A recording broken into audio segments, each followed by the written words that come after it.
अच्छा, ये रेजिस्टेंस की कल बात हो रही थी और हम लोगों ने एक छोटी सी बात की थी कि हम एक्सटेंशन से रिलेटेड क्वेश्चन कर रहे थे। मैंने कंप्रेशन का क्वेश्चन भी आपको करवाया था, लेकिन कंप्रेशन के क्वेश्चन बहुत कम आते हैं, क्वेश्चन ज़्यादातर एक्सटेंशन के ही आते हैं। तो हम लोगों ने एक चीज़ सीखी कि अगर एक वायर है, उसकी लेंथ को, ये सपोज करें उसकी लेंथ L है, area of cross section A है, हम ड्यू टू स्ट्रेचिंग अगर इसकी लेंथ को डबल कर देना, इन स्ट्रेचिंग की वजह से इसकी लेंथ को डबल कर दें, तो वॉल्यूम कंजर्वेशन की वजह से इसका एरिया हाफ हो जाता है। लेंथ को डबल करें तो वॉल्यूम कंजर्वेशन की वजह से इसका जो एरिया होगा वो हाफ हो जाएगा। ये बात हम लोगों ने लास्ट टाइम सीख ली थी। अब मैंने आपको बताया था कि इस केस के अंदर हम जो शॉर्टकट यूज़ करते हैं, इन्हें अब यूँ भी लिख सकते हैं, new length equal to N time of original length. ये न्यू लेंथ होगी और एन टाइम ऑफ कौन सा ओरिजिनल लेंथ। इस केस के अंदर आपके पास लेंथ क्या हुई है, आप लोगों ने लेंथ को क्या कर दी है, न्यू लेंथ जो है वो डबल है ओरिजिनल लेंथ की, ये एल प्राइम लेंथ होती है, यानी न्यू लेंथ जो बनती है वो एल प्राइम होगी। तो एल इंटू एन एल, तो आप क्या बोलेंगे, लेंथ को डबल किया है, 3 टाइम किया है, 4 टाइम किया है, तो यहाँ पर जो नंबर लिखा होगा, इधर से देख लें, जो कल वाली बात थी वही बात है। वैसे मैं थोड़ा सा फार्मूला की शेप में इसको लेकर आना चाह रहा हूँ। तो जितने टाइम लेंथ चेंज होगी वो इस फार्मूला के अकॉर्डिंग चेंज होगी, डबल करें, हाफ करें, जो भी इसको करें, यहाँ पर एन लिखा होगा, ठीक है। अच्छा, इसका मैंने आपको शॉर्टकट बताया था कि आप लोगों ने ये फार्मूला याद रखना है, न्यू रेजिस्टेंस इक्वल होगी एन स्क्वायर इनटू आर। ये बात हुई थी। एन क्या चीज़ है, जितनी लेंथ में यहाँ पर क्या आ रही है, चेंज आ रही है। तो आप उस तरह बात भी याद रख सकते हैं कि अगर सपोज करें उसने इसको कंप्रेस करके लेंथ को हाफ कर दी है, यानी उसने कंप्रेस करके लेंथ को क्या कर दी है, हाफ कर दी है, तो अब इस एन की जगह पर क्या आ जाएगा, 1/2 आ जाएगा।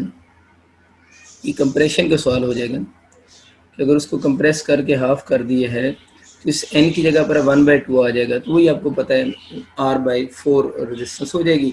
अगर एक्सटेंशन हुई है तो कितने हो जाएगी, 4R रेजिस्टेंस हो जाएगी। ये बात आप लोगों ने पढ़ ली थी। आज आगे चलते हैं।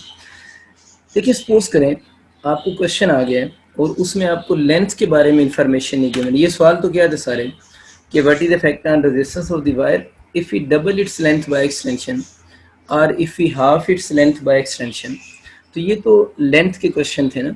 अब अगर आपको जो स्टेटमेंट क्वेश्चन में गिवन है वो स्टेटमेंट लेंथ के बारे में ना हो, बल्कि वो स्टेटमेंट आपको क्वेश्चन में किस बारे में गिवन हो, एरिया के बारे में गिवन हो, मतलब एरिया में वो चेंजेस बोले, यानी एक्सटेंशन के सवाल हैं और आपको एरिया के बारे में इंफॉर्मेशन अगर आ जाए, तो लेंथ अगर डबल हो रही है तो एरिया के बारे में क्या बोलेंगे, एरिया आपका हाफ हो जाए, एरिया आपका कितना हो जाए, A/3 हो जाए, एरिया आपको कितना हो जाए, A/4 हो जाए। तो एरिया के बारे में क्वेश्चन इस तरह के आएंगे ना, एरिया एरिया में ये चेंज हो जाए। तो इसके लिए आप एक चीज़ नोट करें, इसका जो न्यू एरिया बनेगा, ये सारे न्यू एरिया लिखे मैंने, A/2 हो गया, पहले ए था ना, नया एरिया A/2 हुआ है, 3 हुआ है, 4 हुआ है, तो न्यू एरिया का फार्मूला जनरल क्या बनेगा, A/n हो जाएगा। यानी न्यू एरिया का जो जनरल फार्मूला बनेगा वो A/n हो जाएगा। आप बस इस n को याद रखें, जो नीचे नंबर आ रहा है उसी को माइंड में रखना। तो इसके लिए भी आप लोगों ने वही फार्मूला यूज़ करें, फिर R prime equal to N square R. अक्सर बच्चे इसको फिर वो मिक्स कर जाते हैं, इसको 1/n लिख लेते थे। n मैंने किसको बोला है, जो नीचे नंबर लिखा होगा। इसका मतलब ये हुआ कि यहाँ पर n की वैल्यू कितनी है, 2 है, 1/2 यानी 2 है। यहाँ पर n की वैल्यू कितनी है, 3 है। यहाँ पर n की वैल्यू कितनी है, 4 है। दोबारा रिपीट कर रहा हूँ, A/n को आप लोगों ने n की वैल्यू यहाँ पुट करनी, 1/n की नहीं पुट करनी। तो अगर आपको सवाल आ जाता है कि आप लोगों ने एक वायर है, आप लोगों ने एक वायर थी उसको स्ट्रेच किया है और स्ट्रेच करने के बाद उस वायर का जो एरिया है वो ओरिजिनल एरिया का 1/4 हो गया। एक वायर है उसको आप लोगों ने स्ट्रेच किया है और उस वायर का जो एरिया है वो उसके ओरिजिनल एरिया का A/4 हो गया है। तो बताएं उसकी न्यू रेजिस्टेंस कितनी होगी। तो बच्चों मैंने आपको क्या बोला है कि इस जगह पर जो नंबर लिखा होगा वो असल में आपका n होगा। इस n को यहाँ यूज़ करें। अक्सर बच्चे इसको 1/4 पुट कर देते हैं, इसलिए मैं बार बार इस चीज़ को रिपीट कर रहा हूँ कि ये आप लोगों ने इस चीज़ को याद रखना है। तो 1/4 का स्क्वायर इंटू आर हो जाएगा, तो ये बन जाएगा आर बाई कौन सा हो जाएगा, आर बाई आपके पास कितनी बन जाएगी, 16 ही बनेगी, 4 का स्क्वायर आ जाएगा, R/16 हो जाएगी। बस ये छोटा सा आप लोगों ने कंसेप्ट याद रखना है कि इस केस के अंदर यहाँ जो नीचे नंबर लिखा होगा उसी को आप लोगों ने यहाँ पर लिखना है। तो आपका नीचे क्या लिखा हुआ है, रॉन्ग कर दिया, वही जो गलती आपको समझा रहा था वही की है। तो n की जगह पर ये नीचे वाला नंबर लिखना है। तो नीचे वाला नंबर कौन सा है? 4 है। तो 4 का आप लोग स्क्वायर करेंगे, इंटू आर हो जाएगा। तो इस केस में जो रेजिस्टेंस होगी वो कितने टाइम? 16 टाइम इंक्रीज हो जाएगी। ये वाला काम नहीं करना, अक्सर जल्दी में ये हो जाता है इसमें कि आप लोगों ने जो नीचे नंबर डिवाइड हो रहा है उसको n अज्यूम करके उसको पुट करना है और रेजिस्टेंस 16 टाइम हो जाएगी। तो आपको आइडिया हो गया कि अगर आपको क्वेश्चन एरिया की फॉर्म में गिवन हो तो एरिया का मेन मेथड ये होगा, इस फॉर्म में गिवन होगा, और जो नीचे नंबर लिखा होगा उसका रेसिप्रोकल लेकर यहाँ नहीं लिखना, डायरेक्ट लिख देना। तीसरे सवाल जो आपके बच्चे आएंगे वो रेडियस के आएंगे या आपके सवाल आएंगे डायमीटर के। यानी सारे सवाल आते हैं आपके स्ट्रेचिंग के ही हैं कि आप लोगों ने एक वायर को स्ट्रेच किया है और क्वेश्चन आपका यूँ आ गया कि वायर है उसको आप लोगों ने स्ट्रेच किया है और उस वायर का जो रेडियस है ना, रेडियस हाफ हो गया। देखिए ना, स्ट्रेच से पता है रेडियस कम ही होना होता है। रेडियस हाफ हो गया, रेडियस r/3 हो गया, उसका रेडियस r/5 हो गया। यहाँ सवाल आ जाता है कि आप लोगों ने एक वायर को स्ट्रेच किया है, उससे उसका डायमीटर हाफ हो गया, उसका डायमीटर d/3 हो गया, उसका डायमीटर d/4 हो गया। ये बड़ी सिंपल सी बात है बच्चों कि जब स्ट्रेचिंग होगी उस वक्त एरिया कम होगा। जब एरिया कम होगा तो रेडियस में भी कम होना है और डायमीटर में भी कम होना है। तो अंडरस्टूड सी बात है कि जो नंबर आएगा उस नंबर ने इधर नीचे ही आना है। इसकी भी आप वही फॉर्म याद रखें, r प्राइम यानी new radius is equal to r/n होगा। यानी जो नीचे नंबर लिखा हुआ है वो n होगा। इस तरह डायमीटर का भी अगर सवाल आ जाए तो उसको भी आप d/n ही याद रखें। और n क्या चीज़ है? ये जो नीचे नंबर लिखा हुआ है वो n है।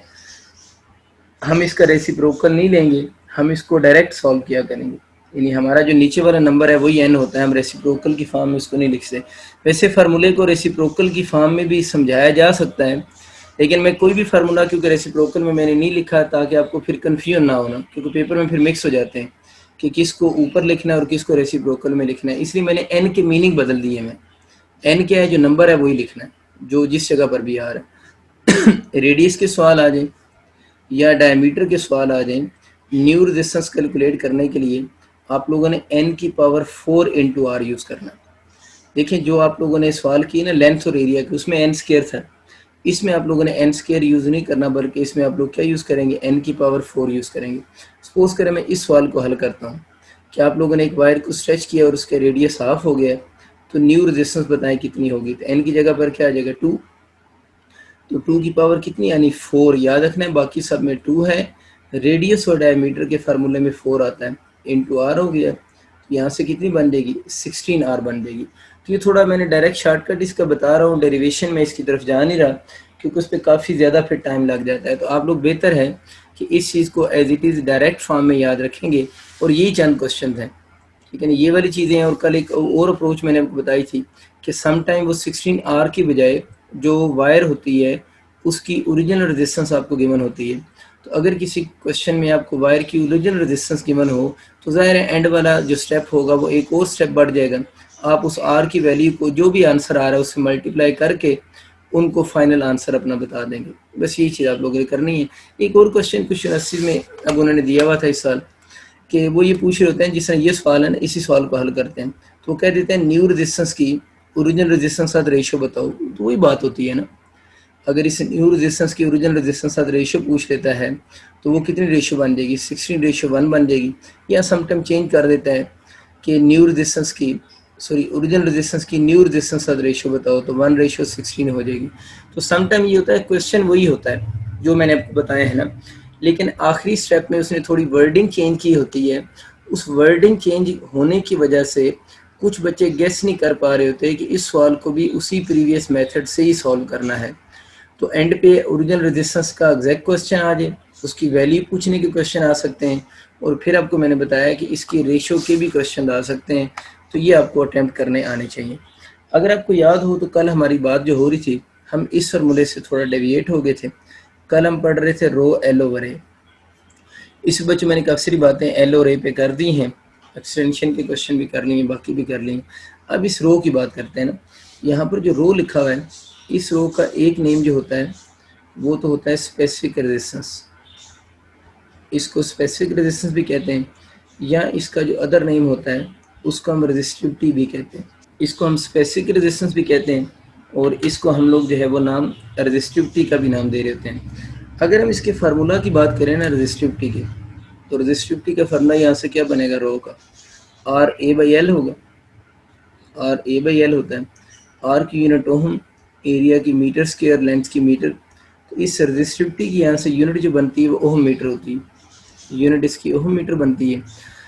अच्छा, अब हमें पता है कि रेजिस्टिविटी जो होती है ना, वो अगर हम डिपेंड की बात करें तो रेजिस्टिविटी किस चीज़ पर डिपेंड करती है, ये हमें पता है नेचर पे डिपेंड करती है, नेचर ऑफ मटेरियल। नेचर क्या होता है उसके बारे में कल थोड़ी सी वैसे मैंने बात की थी। और दूसरा ये डिपेंड करेगी टेम्परेचर के ऊपर। और रेजिस्टिविटी के बारे में आप सब ने पढ़ा हुआ है कि रेजिस्टिविटी जो है वो नॉट डिपेंड ऑन, रेजिस्टिविटी जो है वो एरिया पे, लेंथ पे, एरिया लेंथ वगैरह पे डिपेंड नहीं कर रही होती। वो सिर्फ दो ही मेन चीज़ों पे डिपेंड करती है, एक नेचर पे डिपेंड करती है और एक टेम्परेचर पे डिपेंड करती है। इसमें एक थोड़ा सा एक आधा एडवांस कंसेप्ट भी है, वो भी आप देख लें कि रेजिस्टिविटी के बारे में हम जो बात कर रहे हैं ना, कि रेजिस्टिविटी किन पैरामीटर्स पे डिपेंड कर रही है, नेचर और हम टेम्परेचर का वर्ड यूज़ कर रहे हैं कि नेचर और टेम्परेचर पे वो डिपेंड करेगी। रेजिस्टिविटी का एक अपना फार्मूला भी होता है, तो ये तो यहाँ पर as a constant resistivity use हो रहा है। इसका अपना जो फार्मूला बनता है m ओवर n ई का स्क्वायर, और टॉ हम इसको नॉर्मली लिख लेते हैं एम एन ई का स्क्वायर इंटू टॉ लिख लेते हैं। ये बात जरा समझ लें कि रेजिस्टिविटी के इस फार्मूले के मीनिंग क्या होते हैं। इस फार्मूले में जो m लिखा हुआ है ना, वो बेसिकली है बच्चों मास ऑफ इलेक्ट्रॉन, क्योंकि हम मेटल के लिए डिस्कस कर रहे हैं, मेटल के लिए डिस्कस कर रहे हैं, मास ऑफ इलेक्ट्रॉन है। एन यहाँ पर जो लिखा हुआ है ना, वो कल जो बताया था चार्ज डेंसिटी है। Charge density mean number of charge carrier per unit volume, number of charge carrier per unit volume. ई यहाँ पर जो लिखा हुआ है वो तो चार्ज ऑन इलेक्ट्रॉन है, वो सबको पता है, चार्ज ऑन इलेक्ट्रॉन। ये जो टॉ लिखा हुआ है ना, टॉ, टी लिखने का टॉ नहीं समझ आता, जैसे टॉ इसकी सिंबल होती है। इस टॉ को हम बोल रहे होते हैं कि ये बेसिकली आप लोगों के पास जो है वो एवरेज रिलैक्सेशन टाइम होता है, average relaxation time, relaxation time, average relaxation time. ये क्या है ये तो मैं समझ आ गया एम ई क्या चीज़ें हैं। एवरेज रिलैक्सेशन टाइम का मतलब क्या होता है, देखिए सपोज करें ये कोई इलेक्ट्रॉन है, ये इलेक्ट्रॉन मूव कर रहा है, यहाँ पर इसने किसी एटम के साथ कोलाइड किया। अब ये दूसरा एटम है, इस इलेक्ट्रॉन ने एक कोलिजन किया, अब ये इस तरफ अभी आ रहा है, अभी तक इसने कोलिजन नहीं किया। तो इस कोलिजन यहाँ से कोलिजन करने के बाद जब यहाँ तक आया है, तो इस दौरान इसने कोई कोलिजन नहीं किया हुआ, इस टाइम को हम बोलते हैं रिलैक्सेशन टाइम। अब यूँ भी कह सकते हैं कि ये टाइम होता है बिटवीन टू सक्सेसिव कोलिजन्स, यूँ भी लोग इसको कहते हैं टाउ को। यूँ भी कहते हैं कि ये रिलैक्सेशन टाइम है, मतलब यहाँ से यहाँ तक का टाइम है, तो यहाँ से यहाँ तक देखने इसने कोई कोलिजन नहीं किया, तो रिलैक्सेशन मीन कभी ये कोलिजन नहीं कर रहा, नया कोलिजन अभी करेगा, तो इसको रिलैक्सेशन टाइम भी कहते हैं। और कुछ लोग इसको time between two successive collision भी कहते हैं। असल में रेजिस्टिविटी ये होती है। अब ज़रा खुद सोचो, किसी मेटल की रेजिस्टिविटी की बात करते हैं, ज़रा थोड़ी देर फोकस करना है कि क्या मेटल में इलेक्ट्रॉन की मास बदल सकती है? नहीं बदल सकती। क्या मेटल में चार्ज एंड इलेक्ट्रॉन बदल सकता है? नहीं बदल सकता। ये दो बातें मेटल में कभी भी नहीं बदल सकती। लेकिन मेटल में जो चीज़ बदल सकती है वो एन ज़रूर बदल सकता है। मुझे बताओ ना ज़रा, हर मेटल के अंदर क्या एन सेम होता है?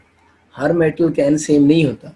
हर मेटल की चार्ज डेंसिटी डिफरेंट होती है। मैंने बताया था ऑन द एवरेज 10⁻29 पर मीटर क्यूब होती है ना, लेकिन जब हमने कल सवाल भी हल किया था उसमें 10⁻26 थी। इसका मतलब ये हुआ कि रेजिस्टिविटी जो है वो एन पे डिपेंड कर रही है। एन क्या चीज़ है? चार्ज डेंसिटी है। तो चार्ज डेंसिटी किसका फंक्शन है? उस मेटल की नेचर का फंक्शन है। ये लिखा है कि resistivity depend on nature of the material. तो इसका मतलब ये हुआ कि अगर आपका एमसीक्यू आ जाता है कि अगर आपके पास कोई ऐसी मेटल है जिसकी चार्ज डेंसिटी बहुत ज़्यादा है, जिस मेटल की क्या ज़्यादा है? चार्ज डेंसिटी ज़्यादा है, इसका मतलब है उस मेटल की रेजिस्टिविटी क्या होगी? कम होगी। मतलब जितनी उसकी चार्ज डेंसिटी ज़्यादा होगी उतनी उसकी रेजिस्टिविटी की वैल्यू कम होगी। दूसरा चक्कर है कि एवरेज रिलैक्सेशन टाइम। मुझे सिर्फ एक बात ये बताएं कि ये क्या जितने भी मेटल्स होंगे, क्या सब मेटल्स के अंदर एटम या मालिक्यूल जो होंगे उनके दरम्यान में गैप सेम होगा? हर एक के दरम्यान में गैप डिफरेंट होगा। जब हर एक का गैप डिफरेंट होगा, गैप डिफरेंट होने की एक वजह क्या है, उनका मालिक्यूलर स्ट्रक्चर या जो भी आप केमिस्ट्री में से बोलते हैं, उनका एटॉमिक स्ट्रक्चर जो होगा हर मेटल का डिफरेंट होगा, जिसकी वजह से इलेक्ट्रॉन ने एक एटम के साथ जब कोलाइड किया है, ये बात तो कंफर्म है ना कि मेटल्स के अंदर मेटेलिक बॉन्ड होता है, रेगुलर अरेंजमेंट होती है, मेटल आयनिक मतलब सॉरी मेटल जो होती हैं वो क्रिस्टलाइन ही होती हैं, रेगुलर अरेंजमेंट होती है उसमें। तो एक एटम से दूसरे एटम के दरमियान साथ जब इलेक्ट्रॉन कोलिजन के लिए आएगा तो उसको टाइम डिफरेंट लगेगा ना। इसका मतलब ये कि हर मेटल के लिए ये जो रिलैक्सेशन टाइम होगा वो डिफरेंट होगा। मैंने वैसे एवरेज रिलैक्सेशन टाइम ये लिखा हुआ है, ठीक है, जितने भी कोलिजन हो रहे हैं सबका एवरेज ले लें।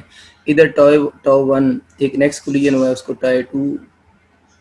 T2 कह देते हैं, तो एवरेज रिलैक्सेशन टाइम लिखा हुआ है। इसका मतलब कि ये भी हर मेटल का एवरेज रिलैक्सेशन टाइम भी डिफरेंट होता है। जब हर मेटल का एवरेज रिलैक्सेशन टाइम भी डिफरेंट होगा तो उसकी रेजिस्टिविटी क्या होगी, डिफरेंट होगी।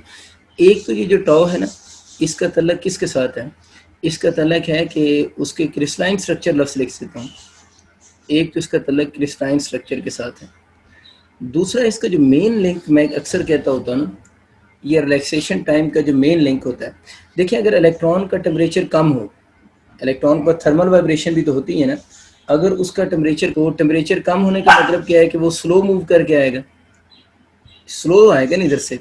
लेकिन अगर उसका टेम्परेचर हम ज़्यादा कर दें, किसी मेटल का टेम्परेचर ज़्यादा कर दें, तो कल इतनी लंबी बात हुई है कि टेम्परेचर ज़्यादा हो जाने से उस इलेक्ट्रॉन की थर्मल वाइब्रेशन बढ़ जाएंगी। जब इलेक्ट्रॉन की थर्मल वाइब्रेशन बढ़ जाएंगी तो उसका ये जो रिलैक्सेशन टाइम है ये पहले से क्या हो जाएगा, कम हो जाएगा। तो ये जो रिलैक्सेशन टाइम होता है लोगों ने याद रखना है, टेम्परेचर के साथ इन्वर्स रिलेशन है। जितना किसी मटेरियल का, मेटेलिक कंडक्टर का हम टेम्परेचर ज़्यादा कर देंगे ना, जितना हम किसी मेटेलिक कंडक्टर का टेम्परेचर ज़्यादा करते जाएंगे, उतना उसका जो रिलैक्सेशन टाइम है वो पहले से क्या होना चाहिए, कम होना चाहिए। मतलब नंबर ऑफ कोलिजन उतने ज़्यादा हो जाएंगे।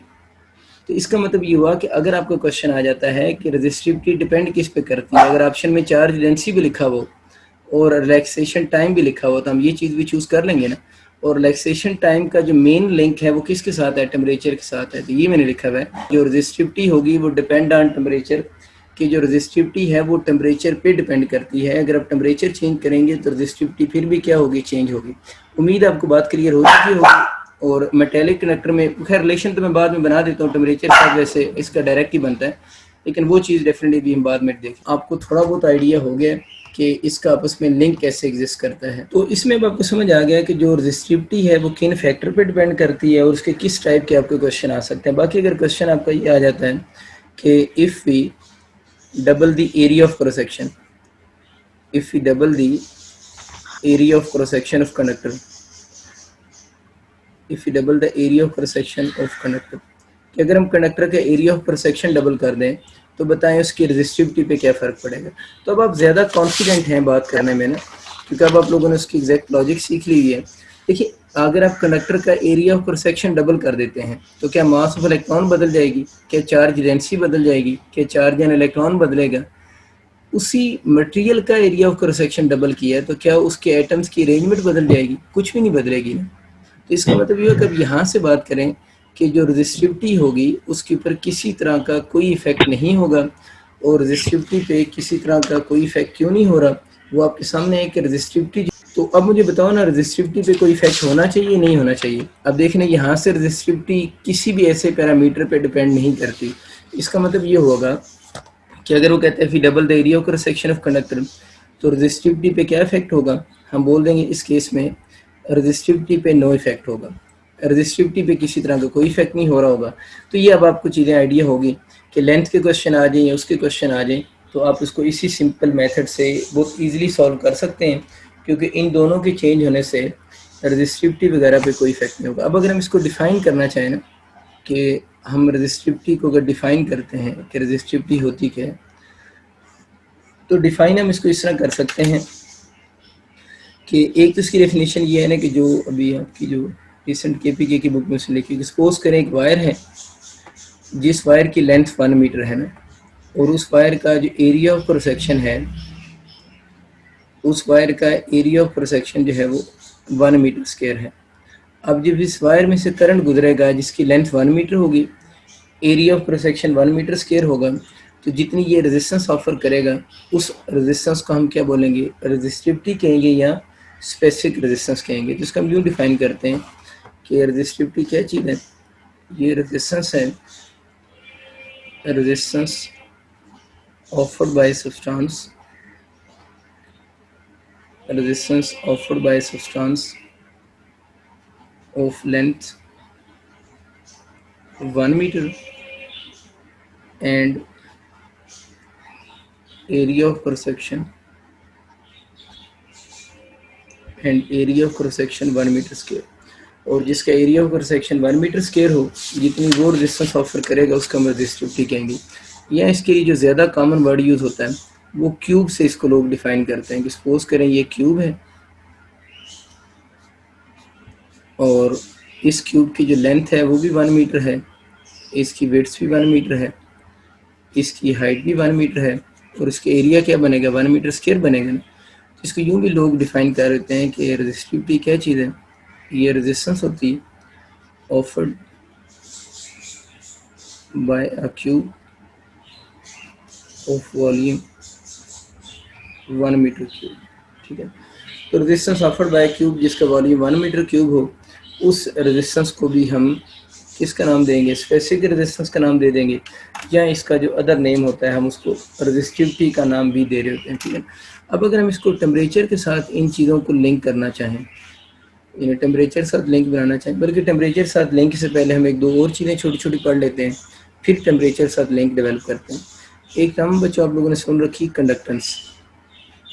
कंडक्टेंस को कैपिटल जी से भी डिनोट करते हैं, कुछ बुक्स में इसकी सिंबल एस भी लिखी होती है। सिंबल मैटर नहीं करती, जब किसी भी यूनिवर्सिटी में कोई सिंबल यूज़ होती है तो वो बताते हैं कि किस चीज़ की सिंबल है। कंडक्टेंस को कैपिटल जी से डिनोट करते हैं, और कंडक्टेंस का जो फार्मूला होता है वो रेसिप्रोकल ऑफ रेजिस्टेंस होता है। मैं इसकी वर्डिंग नहीं लिख रहा, चलिए लिख सकता हूँ। कंडक्टेंस क्या चीज़ है, रेसिप्रोकल ऑफ रेजिस्टेंस। कंडक्टेंस जो है वो बच्चे हमारी रेसिप्रोकल ऑफ रेजिस्टेंस होती है। अब इसके एमसीक्यू क्या आएंगे, एक एमसीक्यू तो आप लोगों ने इसकी यूनिट का लाजमी याद रखना, इसकी यूनिट ओम होती है ना रेजिस्टेंस की, तो ये 1/ओम होगी तो ओम इनवर्स हो जाएगी।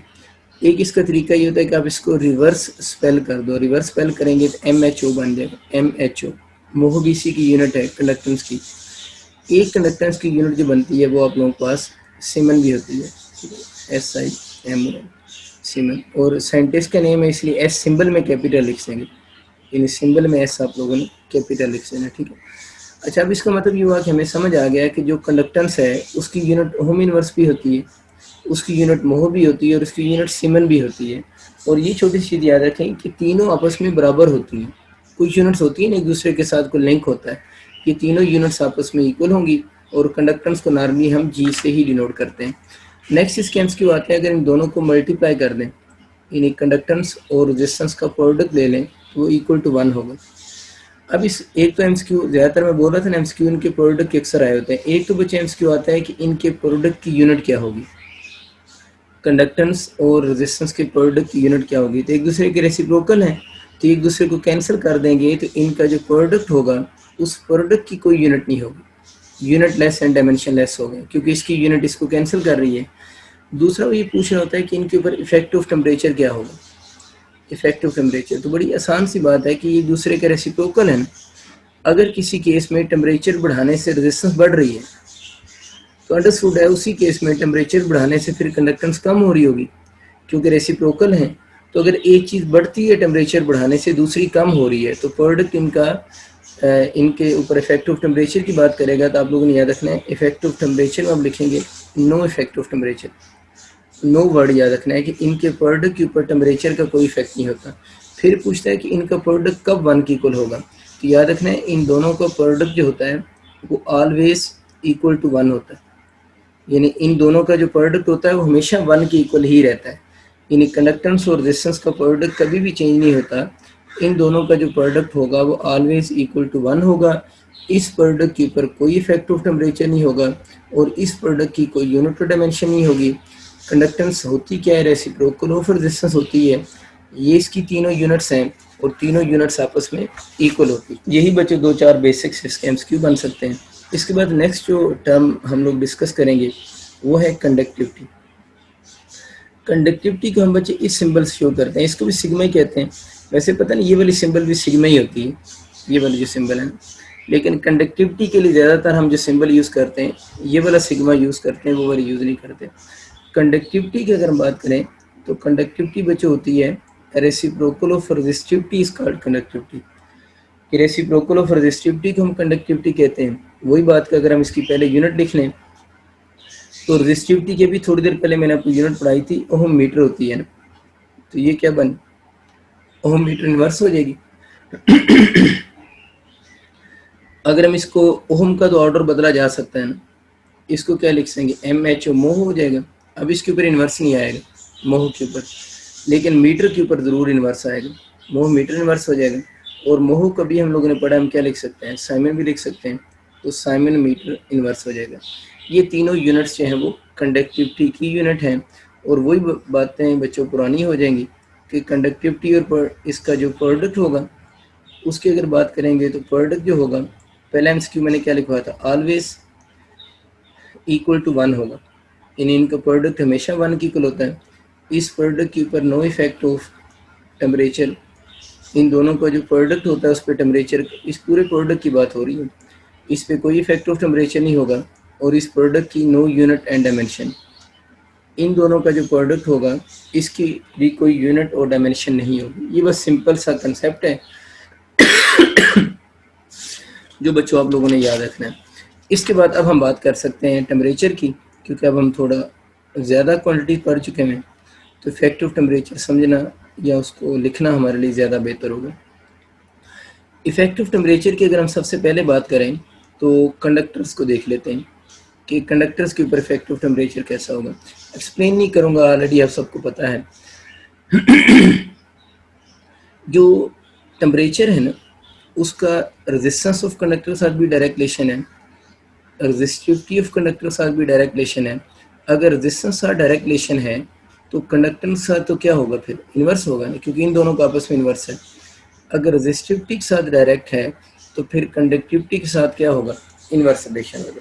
तो जो भी एमसीक्यू आ जाए आपके पास मेटेलिक कंडक्टर्स का, तो हम ये कहते हैं कि उनका जो टेम्परेचर होगा उसके साथ रेजिस्टेंस का और रेजिस्टिविटी के साथ डायरेक्ट रिलेशन है।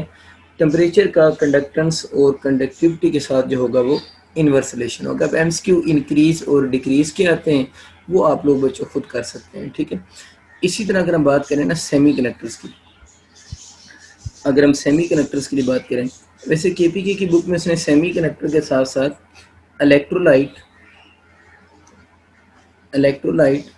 एंड इंसुलेटर भी लिखे में, लेकिन ये वाली बात इलेक्ट्रोलाइट और इंसुलेटर के लिए को 100% ठीक नहीं है, लेकिन क्योंकि उनकी बुक में है तो मैं भी अब अक्सर साथ लिख दिया करता हूँ, चले बुक की लाइन है। वैसे जो बात आपसे इंटरेस्ट में पूछेगा वो सेमी कंडक्टर के बारे में ही पूछेगा, बुक में इनके नाम भी साथ लिखे हुए हैं तो मैंने भी लिख दिए हैं।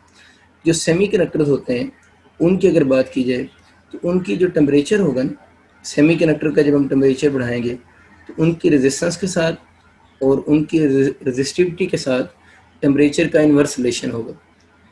लेकिन अगर इन दो के साथ इन्वर्स है तो फिर कंडक्टेंस के साथ और कंडक्टिविटी के साथ फिर कौन सा होगा, डायरेक्ट रिलेशनशिप होगा। तो इस तरह के बच्चे सवाल आ सकते हैं, वो अगर आपको ये कंप्लीट रिलेशनशिप याद है तो आप कर सकते हैं। मैं वैसे एक आधा छोटा मोटा एमसीक्यू करवा भी देता हूँ। सपोज करें आपको क्वेश्चन आ गया, आपका कॉपर का एक वायर है और जर्मीनियम आपके पास है, कॉपर और जर्मीनियम दोनों हैं, और आप लोगों ने इनके टेम्परेचर को, इनका जो टेम्परेचर है उसको 0 सेंटीग्रेड पे थे ये दोनों, यानी पहले दोनों 0 सेंटीग्रेड पे थे, और आप लोगों ने इनका जो टेम्परेचर है वो कर दिया -100 सेंटीग्रेड। यानी कॉपर और जर्मीनियम का जो टेम्परेचर है वो 0 सेंटीग्रेड से -100 सेंटीग्रेड पर लेकर गए हैं, और वो आपसे पूछ रहा है कि बताएं, चलिए मैं दो चीज़ें लिख सकता हूँ। वो आपसे ये पूछता है कि बताएं इनकी कंडक्टेंस पे क्या इफेक्ट होगा, और आपसे पूछ लेता होता है कि इन दोनों क्या बताएं जो रेजिस्टिविटी है उस पर क्या इफेक्ट होगा। कंडक्टेंस पे और रेजिस्टिविटी पे इफेक्ट पूछ रहे हैं। देखें, अगर हम जहाँ तक बात है कॉपर की, पहले तो आप ये देखें कि इस प्रोसेस में हो क्या रहा है। टेम्परेचर कम हो रहा है ज़्यादा हो रहा है? इस प्रोसेस में टेम्परेचर कम हो रहा है। 0 से -100 सेंटीग्रेड जाने का मतलब टेम्परेचर की वैल्यू कम हो रही है, ठीक है। अगर इस केस में टेम्परेचर, अच्छा इसमें मैंने तो 100 सेंटीग्रेड लिख दिया, वैसे ज़्यादातर सवाल यूँ आता होता है, ये तो एक सवाल हो गया ना, ज़्यादा आता था कि 0 सेंटीग्रेड से आप लोग 100 केल्विन पर गए हैं। अक्सर बच्चे इसमें, मैं ये कतई नहीं कह रहा कि -100 सेंटीग्रेड 100 केल्विन के बराबर है, अलहदा सवाल समझ लेना। 0 सेंटीग्रेड से -100 सेंटीग्रेड का कम आता है, 0 सेंटीग्रेड से 100 केल्विन का आता है। अब अक्सर बच्चे यहाँ गलती ये करते हैं 100 केल्विन को देखकर, तो उनको लगता है शायद टेम्परेचर बढ़ गया, मतलब 0 से बाद जब वो 100 देखते हैं +100, उनको लगता है टेम्परेचर बढ़ गया। देखो ये 0 सेंटीग्रेड है, उधर 100 केल्विन लिखा हुआ है, तो ये टेम्परेचर बढ़ा नहीं, अब भी टेम्परेचर कम ही हुआ है। आप ज़रा खुद सोचो 0 सेंटीग्रेड का मतलब कितना होता है, 273 केल्विन नहीं होता। तो 0 सेंटीग्रेड से 100 केल्विन तक जाने का मतलब ये है कि आप 273 से 100 केल्विन पर गए हैं। अब इसको यूँ सोचना, 273 100 पर गए हैं तो टेम्परेचर कम हुआ है ना। तो ये बात याद रखनी, क्योंकि इधर सेंटीग्रेड लिखे होते हैं अक्सर और उधर केल्विन लिखे होते हैं, और ज़्यादातर मैंने क्वेश्चन यही देखा है 0 से 100 वो लिखता होता है। अगर सेंटीग्रेड लिखे हुए फिर तो जज करना आसान होता है, बस 0 सेंटीग्रेड के बाद 100 केल्विन का मतलब असल में ये बनता है टेम्परेचर कम हो रहा है। अगर आप उस बात को थोड़ा ज़्यादा डीपली देखना चाह रहे हैं तो 0 सेंटीग्रेड का मतलब 273 केल्विन है। आप 273 से 100 केल्विन पर गए हैं तो अंडरस्टूड सी बात है कि टेम्परेचर आप लोगों का कम हुआ है इस केस में। खैर, अगर टेम्परेचर कम हुआ है, अब एक तो ये बात है कि आपको ये कंसेप्ट सही क्लियर हो कि इधर से कहीं इधर ही मसला ना कर जाए। उसके बाद अब अगली स्टेज आ जाती है कि कॉपर क्या है। कॉपर तो मेटल है, और मेटल के लिए देख लें कंडक्टेंस की बात करनी है, तो मेटल की जो कंडक्टेंस होगी उसका टेम्परेचर के साथ कौन सा इन्वर्स रिलेशन, कॉपर तो मेटल है। और मेटेलिक कंडक्टर जो होते हैं उनका कंडक्टेंस का और टेम्परेचर का आपस में इन्वर्स रिलेशन है। दूसरा रेजिस्टिविटी पूछा हुआ है, तो रेजिस्टिविटी का और उनकी कंडक्टेंस का तो आपस में कौन सा है, डायरेक्ट रिलेशन है। तब आपको मेरी बातें समझ आ रही हैं। कॉपर मेटल है, तो कॉपर के लिए इस केस में टेम्परेचर अगर कम हो रहा है तो हम बोलेंगे कॉपर की जो कंडक्टेंस है वो ज़्यादा हो रही है, कॉपर की कंडक्टेंस ज़्यादा हो रही है। और अगर अगेन टेम्परेचर कम हो रहा है तो जो कॉपर की रेजिस्टिविटी की वैल्यू है वो क्या हो रही होगी, कम हो रही होगी। इस केस में हम ऑप्शन चूज़ करेंगे फॉर कॉपर। टेम्परेचर तो कम ही हो रहा है, कंडक्टेंस बढ़ रही है और रेजिस्टिविटी कम हो रही है। आप लोगों ने यहाँ से देख के उसका आंसर करना है। अब जो जर्मीनियम है बच्चों, जर्मीनियम तो आप सबको पता है कि सेमीकंडक्टर है। अगर जर्मीनियम सेमीकंडक्टर है तो इसके लिए बातें चेंज होंगी। सेमीकंडक्टर के लिए देखें टेम्परेचर का और कंडक्टेंस का तो आपस में डायरेक्ट रिलेशन है, यानी सेमीकंडक्टर में टेम्परेचर का और कंडक्टेंस का आपस में डायरेक्ट रिलेशन है। और दूसरा रेजिस्टिविटी का पूछा हुआ है, तो इसमें तो टेम्परेचर का और रेजिस्टिविटी का आपस में कौन सा इन्वर्स रिलेशन है। तो बात तो वही है, टेम्परेचर कम हो रहा है। अगर टेम्परेचर कम हो रहा है तो जर्मीनियम जो कि सेमीकंडक्टर है उसकी कंडक्टेंस भी कम हो रही होगी।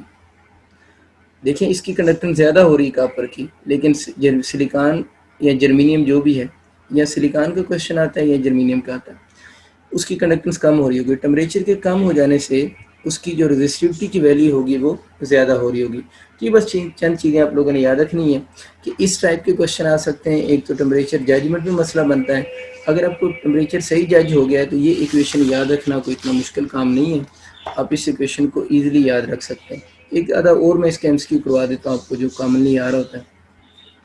क्वेश्चन आते होते हैं बच्चे एट 0 केल्विन के, एट ओके ठीक है, एट 0 केल्विन या इसको क्या बोलते हैं -273 सेंटीग्रेड भी कहते हैं क्या, मेरे ख्याल इसको -459.6 फ़ारेनहाइट भी कहते हैं ना, कोई वर्ड यूज़ हो जाए, 0 केल्विन हो जाए, -273 सेंटीग्रेड हो जाए, या -459.6 फ़ारेनहाइट हो जाए। आपसे पूछे इनमें से कोई भी वर्ड यूज़ करें, तो आपसे पूछे बताएं मेटेलिक कंडक्टर्स के बारे में, कि मेटेलिक कंडक्टर्स के बारे में करेक्ट ऑप्शन बताएं। तो ज़रा खुद सोचो, मेटेलिक कंडक्टर्स का भी आपके सामने ये लिखा तो हुआ है ना, इस पेज में इधर ही रख देता हूँ। ये मेटेलिक कंडक्टर्स के बारे में बातें हैं। इनका टेम्परेचर का रेजिस्टेंस साथ कौन सा डायरेक्ट रिलेशन है। अगर इसमें टेम्परेचर हम केल्विन में पुट करेंगे, कैपिटल टी केल्विन में होता है। अब ज़रा खुद सोचो, अगर हम टेम्परेचर को यहाँ पर केल्विन में पुट करें, 0 लें, तो मेटेलिक कंडक्टर की जो रेजिस्टेंस होगी वो भी 0। दोबारा बोल रहा हूँ जनाब कि जो 0 केल्विन टेम्परेचर होगा जिसके रिप्लेसमेंट में ये टेम्परेचर भी लिखे हुए हो सकते हैं, इसको जब इस फार्मूला में यूज़ करेंगे तो टेम्परेचर को केल्विन में ही यूज़ करना। अब यहाँ पर टी को 0 पुट करोगे तो रेजिस्टेंस 0 हो जाएगी। अगर रेजिस्टेंस 0 होगी तब कंडक्टेंस को सोच लो ना, क्योंकि ये उसका रेसिप्रोकल है, तो जो कंडक्टेंस होगी उसने इनफाइनाइट हो जाना है। जिनको नहीं समझ आ रही वो यूँ सोचें, कंडक्टेंस क्या होती है, रेसिप्रोकल ऑफ रेजिस्टेंस होती है। आर को ज़ीरो पुट करो तो समथिंग ओवर ज़ीरो क्या होगा, इनफाइनाइट। तो मेटेलिक कंडक्टर की 0 केल्विन पे अगर एम्स क्यू आ जाए तो रेजिस्टेंस 0, कंडक्टेंस इनफाइनाइट। दोबारा इधर आ जाए, इसको 0 केल्विन पुट करो तो रेजिस्टिविटी भी 0 हो जाएगी, ठीक है ना। अगर रेजिस्टिविटी 0 है तो उसी तरह वही बात, वैसे अब मैं तो इसको इधर जाके समझा रहा हूँ, आप चाहें तो इसको मतलब टेम्परेचर से भी समझ सकते हैं, मतलब इधर से भी इसका रिलेशन समझ सकते हैं, लेकिन मर्जी है जिस मर्जी समझ लें। इसको अगर मैं 0 पुट कर दूँ तो ये इसकी जो कंडक्टिविटी होगी वो इनफाइनाइट हो जाएगी। फिर मुझे थोड़ा सा आप लोगों ने ख्याल रखना है कि अगर आपके सवाल आ जाए 0 केल्विन पे मेटेलिक कंडक्टर के लिए कौन सा ऑप्शन ठीक है, तो उम्मीद है अब आप लोग इस क्वेश्चन को बहुत ईजी वे से अटैम्प्ट कर सकते हैं, क्योंकि आपको वजह समझ आ गई कि सवाल जब बनेगा तो किस टाइप का सवाल बनेगा। अब हम दोबारा बात कर लेते हैं कि अगर यही सवाल जो है वो सेमी कंडक्टर्स के लिए आ जाए, यानी आपको क्वेश्चन आ जाता है सेमी कंडक्टर के लिए, तब मैं डायरेक्टली लिख दूंगा। इसको ज़रा देखो, इसमें टी को 0 पुट करोगे, टी को 0 पुट करोगे तो 1/r है ना, तो टी 0 होगा, तो आर इस केस में क्या हो जाना चाहिए, इनफाइनाइट। रेजिस्टिविटी इनफाइनाइट, इसको 0 पुट करोगे, रेसिप्रोकल में आ रहा है ना ये रेजिस्टिविटी, तो रेजिस्टिविटी भी क्या हो जाएगी, इनफाइनाइट। समझा नहीं रहा, आप खुद से कर सकते हो। इसको 0 पुट करोगे तो कंडक्टेंस डायरेक्ट रिलेशन में आ रही है 0, इसको 0 पुट करोगे तो कंडक्टिविटी भी क्या हो जाएगी 0। अगर ये नहीं समझ आ रहा है रेसिप्रोकल, इधर समझ लो, ये 0 होगी ना, डायरेक्ट रिलेशन है, ये भी 0 होगी। तो जब ये 0 है तो इसने इनफाइनाइट होना है इस फार्मूले से, अगर ये 0 है तो इसने भी इनफाइनाइट होना है इस नीचे वाले फार्मूला से। तो आपको ये समझ आ गया कि अगर इनके 0 केल्विन टाइप के क्वेश्चन भी आ जाएँ तो वो भी अब आप लोग बहुत ईजिली अटैम्प्ट कर सकते हैं। आसान सी कहानी है, इसमें ख़ास इशू नहीं है, ठीक है। थोड़ा आगे चलने की कोशिश करते हैं। एक सब टॉपिक है जो कि अब मेडिकल वालों की, जो एमडी कैट वाले हैं, उनकी मर्ज़ी है कर लें, लेकिन क्योंकि इसमें भी रेजिस्टेंस और टेम्परेचर की ही बात थोड़ी बहुत होती है, तो इसलिए मैं एक्स्ट्रा टॉपिक में ही करवा देता हूँ। तो केपीके में तो ये इंक्लूड है या इंजीनियरिंग में। एमडी कैट वाले कर लें तो अच्छी बात है, क्योंकि मैंने लास्ट ईयर भी ये करवाया था, टेम्परेचर कोफिशिएंट ऑफ रेजिस्टेंस। और हमें से जो एमडी के जो ईटा के स्टूडेंट्स हैं या हमें से जो इंजीनियरिंग के स्टूडेंट्स हैं, उनकी क्लास 4:30 to 6 PM इसी आईडी पे होती है, वो अपनी क्लास आकर लिया करें उस टाइम में, ठीक है, 4:30 to 6। अच्छा, टेम्परेचर कोफिशिएंट ऑफ रेजिस्टेंस की अगर हम बात करें या टेम्परेचर कोफिशिएंट ऑफ रेजिस्टिविटी की अगर हम बात करें, लाइव क्लास की बात करें उनकी जो होती है, इस चीज़ को थोड़ा सा देख लेते हैं। मेडिकल वाले जो एमडी कैट वाले हैं वो इस टॉपिक को अपना एक नज़र देख लीजिएगा, शायद उनका पेपर में कभी सवाल आ जाए। इसका फार्मूला मैं डायरेक्ट लिख देता हूँ। इसका फार्मूला बनता है RT - R0 over R0 into delta T. Book में वैसे टी लिखा हुआ है, मैंने इसको डेल्टा टी ही लिख दिया क्योंकि होता है ये डिफरेंस इन टेम्परेचर। ये टेम्परेचर कोफिशिएंट ऑफ रेजिस्टेंस है, क्योंकि इसमें रेजिस्टेंस लिखी हुई है। अगर इसको रेजिस्टिविटी की फॉर्म में लिखना चाहें तो rho T minus rho naught over rho naught into delta T हो जाएगा। एक तो आप लोगों को बस थोड़ा सा इसका फार्मूला याद होना चाहिए। अब इस फार्मूले में जो आर नॉट लिखा हुआ है ना, कुछ टर्म लिखी है उनको ज़रा देख लें। इसमें जो आर नॉट लिखा हुआ है, उस आर नॉट को हम बोलते हैं रेजिस्टेंस एट 0 सेंटीग्रेड, और यहाँ इसके लिए लफ्ज़ यूज़ करते हैं ओरिजिनल रेजिस्टेंस। तो अगर आपको कभी एमसीक्यू आ जाए ना कि फिज़िक्स में किस टेम्परेचर पे रेजिस्टेंस को ओरिजिनल रेजिस्टेंस कंसिडर करते हैं, तो वो आर नॉट होगी। इसमें जो आर टी लफ्ज़ लिखा हुआ है ना, आर टी भी लिखा हुआ है, वो तो रेजिस्टेंस है eight any temperature. R T जो है वो रेजिस्टेंस है एट एनी टेम्परेचर, यानी किसी भी टेम्परेचर पे जो रेजिस्टेंस है वो आर टी होगी। डेल्टा टी तो आपको पता है, वैसे ही टेम्परेचर को हम बोल रहे हैं। अब इसमें जो चीज़ बची लिखी है, ये जो चीज़, अब ये क्या होगी, resistivity at 0 centigrade rho naught, rho T क्या होगी, resistivity at any temperature T. असल में मेन चीज़ ये रेजिस्टेंस वाली बात है। ये जो सारी चीज़ लिखी हुई है ना, इस सारी टर्म को बोलते हैं फ्रैक्शनल चेंज इन रेजिस्टेंस, यानी ये जो सारी चीज़ लिखी हुई है इसको हम बोलते हैं फ्रैक्शनल चेंज इन रेजिस्टेंस, ठीक है। तो आर टी यानी change in resistance, R T minus R naught change in resistance divided by original resistance, इस सारी चीज़ को बोलते हैं fractional change in resistance divided by ये टेम्परेचर डिफरेंस है। इसको पर केल्विन भी कह सकते हैं और पर डिग्री भी कर सकते हैं, हर डिग्री। पर केल्विन भी इसकी वर्ड यूज़ करते हैं और पर डिग्री भी वर्ड यूज़ करते हैं, क्योंकि डिफरेंस इन टेम्परेचर है ना। और मैंने आपको बताया था जब डिफरेंस इन टेम्परेचर होता है, जितना वो केल्विन में होता है उतने टेम्परेचर डिफरेंस सेंटीग्रेड में होता है। अब इसका आपका एमसीक्यू क्या बन सकता है? आपका एमसीक्यू ये वर्डिंग में आ सकता है कि फ्रैक्शनल चेंज इन रेजिस्टेंस पर केल्विन इज कॉल्ड, तो हम बोलेंगे उसको बोलेंगे अल्फा। अल्फा क्या चीज़ है? Temperature coefficient of resistance. या अगर इसको पढ़ेंगे तो ये इसको कैसे पढ़ेंगे? रेजिस्टिविटी लिखिए, इसको लिखेंगे फ्रैक्शन चेंज इन रेजिस्टेंस की बजाय इस केस में वर्ड आ जाएगा फ्रैक्शन चेंज इन रेजिस्टिविटी पर केल्विन या पर डिग्री, इसका टेम्परेचर कोफिशिएंट ऑफ रेजिस्टिविटी कहेंगे। वैसे ज़्यादातर सवाल टेम्परेचर कोफिशिएंट ऑफ रेजिस्टेंस के आते हैं, इसलिए मैं भी उसी को ही थोड़ा बहुत फोकस करूँगा। अच्छा, ये बात आपको आइडिया होगी, इसका भी आइडिया हो गया डेफिनेशन के, इसका एमसीक्यू आ सकता है। अल्फ़ा आपको समझ आ गया, अगर यहाँ रेजिस्टेंस लिखी हुई हो तो टेम्परेचर कोफिशिएंट ऑफ रेजिस्टेंस है, अगर इधर रेजिस्टिविटी लिखी हुई तो ये टेम्परेचर कोफिशिएंट ऑफ रेजिस्टिविटी है। डेल्टा टी यहाँ पर टेम्परेचर में चेंज है और टेम्परेचर में चेंज केल्विन में और सेंटीग्रेड में बराबर होती है, इसलिए डेफिनेशन में आप पर केल्विन या पर सेंटीग्रेड वर्ड भी यूज़ करें तो बात एक ही है। ये बात मैंने थर्मोडायनामिक्स की यूनिट में आपको क्लियर भी कर दी थी कि अगर आपसे कहता है टेम्परेचर डिफरेंस जो है वो 1 सेंटीग्रेड है, आप इसको केल्विन में कन्वर्ट करें तो ये कितने केल्विन होगा? 1 केल्विन ही होगा, क्योंकि टेम्परेचर डिफरेंस कन्वर्ट नहीं होते। मैं जो बात करना चाह रहा हूँ उसकी तरफ आते हैं।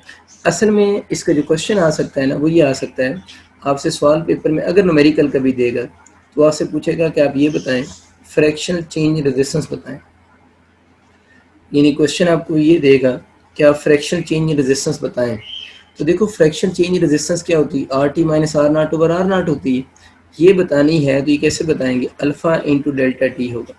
डेल्टा टी का आपको कंसेप्ट क्लियर हो चुका हुआ है। डेल्टा टी जितना आपको सेंटीग्रेड में गिवन होगा वही केल्विन में भी होगा। ये नहीं होगा 1 होगा, वो कुछ भी दे सकता है ना। अगर आपको ये डिफरेंस इन टेम्परेचर गिवन हो, आप लोगों ने याद रखें कि केल्विन में कन्वर्ट करने के लिए उसके साथ 273 प्लस माइनस का चक्कर नहीं करना, क्योंकि डेल्टा टी है। और दूसरा, आपको ये टेम्परेचर कोफिशिएंट की वैल्यू गिवन हो, इन दोनों को अगर हम मल्टीप्लाई करें तो you can get fractional change in resistance या फ्रैक्शनल चेंज इन रेजिस्टिविटी भी आपके पास कैलकुलेट हो सकता है। तो इसका शायद न्यूमेरिकल आने के चांसेस बन सकता है। वैसे मैंने किसी यूनिवर्सिटी में कभी न्यूमेरिकल इसका देखा तो नहीं है, लेकिन ये एक बेसिक सी अप्रोच है, ये आ सकता है।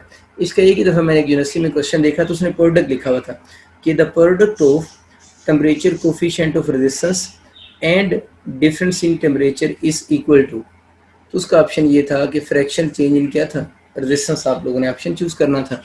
तो ये आपको आइडिया हो गया कि इसके इस टाइप के छोटे छोटे सवाल बन सकते हैं।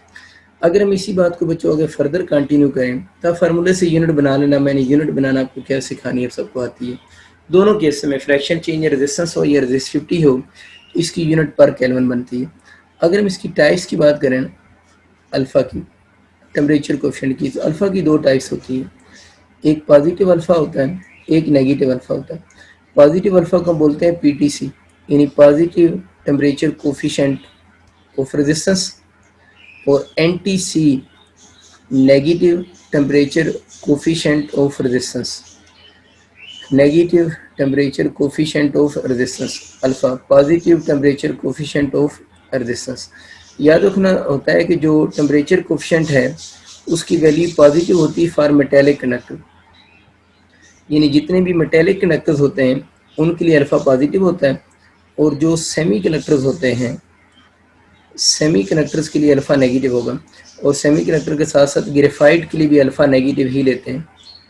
ये पता है ना आपको, जो फोर्थ ग्रुप है ना, बल्कि फोर्थ ए मुझे कहना चाहिए, उसमें ऊपर कार्बन है, नीचे सिलिकॉन है, उसके नीचे जर्मीनियम आता है। ये तो दोनों प्योर सेमी कंडक्टर हैं, लेकिन कार्बन का डाउट ही रहता है, क्योंकि कार्बन की डिफरेंट फॉर्म्स हैं। तो कार्बन की डिफरेंट फॉर्म, जिस तरह बकीबाल है, डायमंड है, उनमें से एक फॉर्म ग्रेफाइट भी है। तो कार्बन की ये वाली जो फॉर्म ग्रेफाइट है ना, इसका जो टेम्परेचर कोफिशिएंट होगा वो वैसे ही बिहेव करेगा जिस तरह सेमी कंडक्टर होते हैं। इसलिए मैं कह रहा हूँ कि जो सेमी कंडक्टर का टेम्परेचर कोफिशिएंट नेगेटिव होता है, और कार्बन की जो फॉर्म्स हैं उनमें ग्रेफाइट जो होगा उसका जो टेम्परेचर कोफिशिएंट होगा वो भी नेगेटिव होगा। आप में से जो एमडी कैट वाले स्टूडेंट्स हैं ना, जहाँ पर ये बातें लिखी हुई है ना बुक में, ये जो टॉपिक है उसके ऊपर एक टेबल बना हुआ है, वो टेबल उन्होंने कंप्लीट याद रखना है। यानी वो जो टेबल है उन्होंने कंप्लीट याद रखना है, और उस टेबल के फर्दर जो एमसीक्यू बनेंगे, जब आपको टेबल याद हो जाएगा उसका खैर मैं आपको थोड़ा बहुत आइडिया भी दे देता हूँ, लेकिन वो टेबल में उस टेबल में क्या लिखा है, उस टेबल में रेजिस्टिविटी की वैल्यू लिखी हुई है और अल्फ़ा की वैल्यू लिखी हुई है। तो आप लोगों ने उस टेबल में रेजिस्टिविटी और अल्फ़ा की वैल्यूज़ याद रखनी है। और जब उस टेबल का आप याद करेंगे तो आपको आइडिया होगा, डिफरेंट मेटल लिखी होंगी ना, उनमें आप देखेंगे कि जो मेटल्स हैं उनमें सबसे कम रेजिस्टिविटी जो है वो किसकी है, सिल्वर की है। उसके बाद देन किसकी आ जाती है, कापर की आ जाती है। और देन आपका किस चीज़ की आ जाएगी, गोल्ड की आ जाएगी। तो वो आप लोगों ने इस तरह याद रखना है। ये आपके पास इस तरफ जाते हुए रेजिस्टिविटी जो है वो इंक्रीज़ हो रही है। इसका मतलब कि इनमें से सबसे कम रेजिस्टिविटी सिल्वर की है, देन कापर की है, देन किसकी है, गोल्ड की होगी। तो ये इनका याद रखना। इस तरफ जाते हुए रेजिस्टिविटी कम हो रही है, सबसे कम सिल्वर की, फिर कापर की, फिर गोल्ड की। वहाँ पर आप एक और चीज़ देखिएगा, आपको नज़र आएगा एक pair iron and platinum. Iron and platinum, iron और प्लाटिनम के बारे में याद रखना है कि आयरन और प्लाटिनम का जो पेयर होगा ना, उन दोनों की सेम होगी।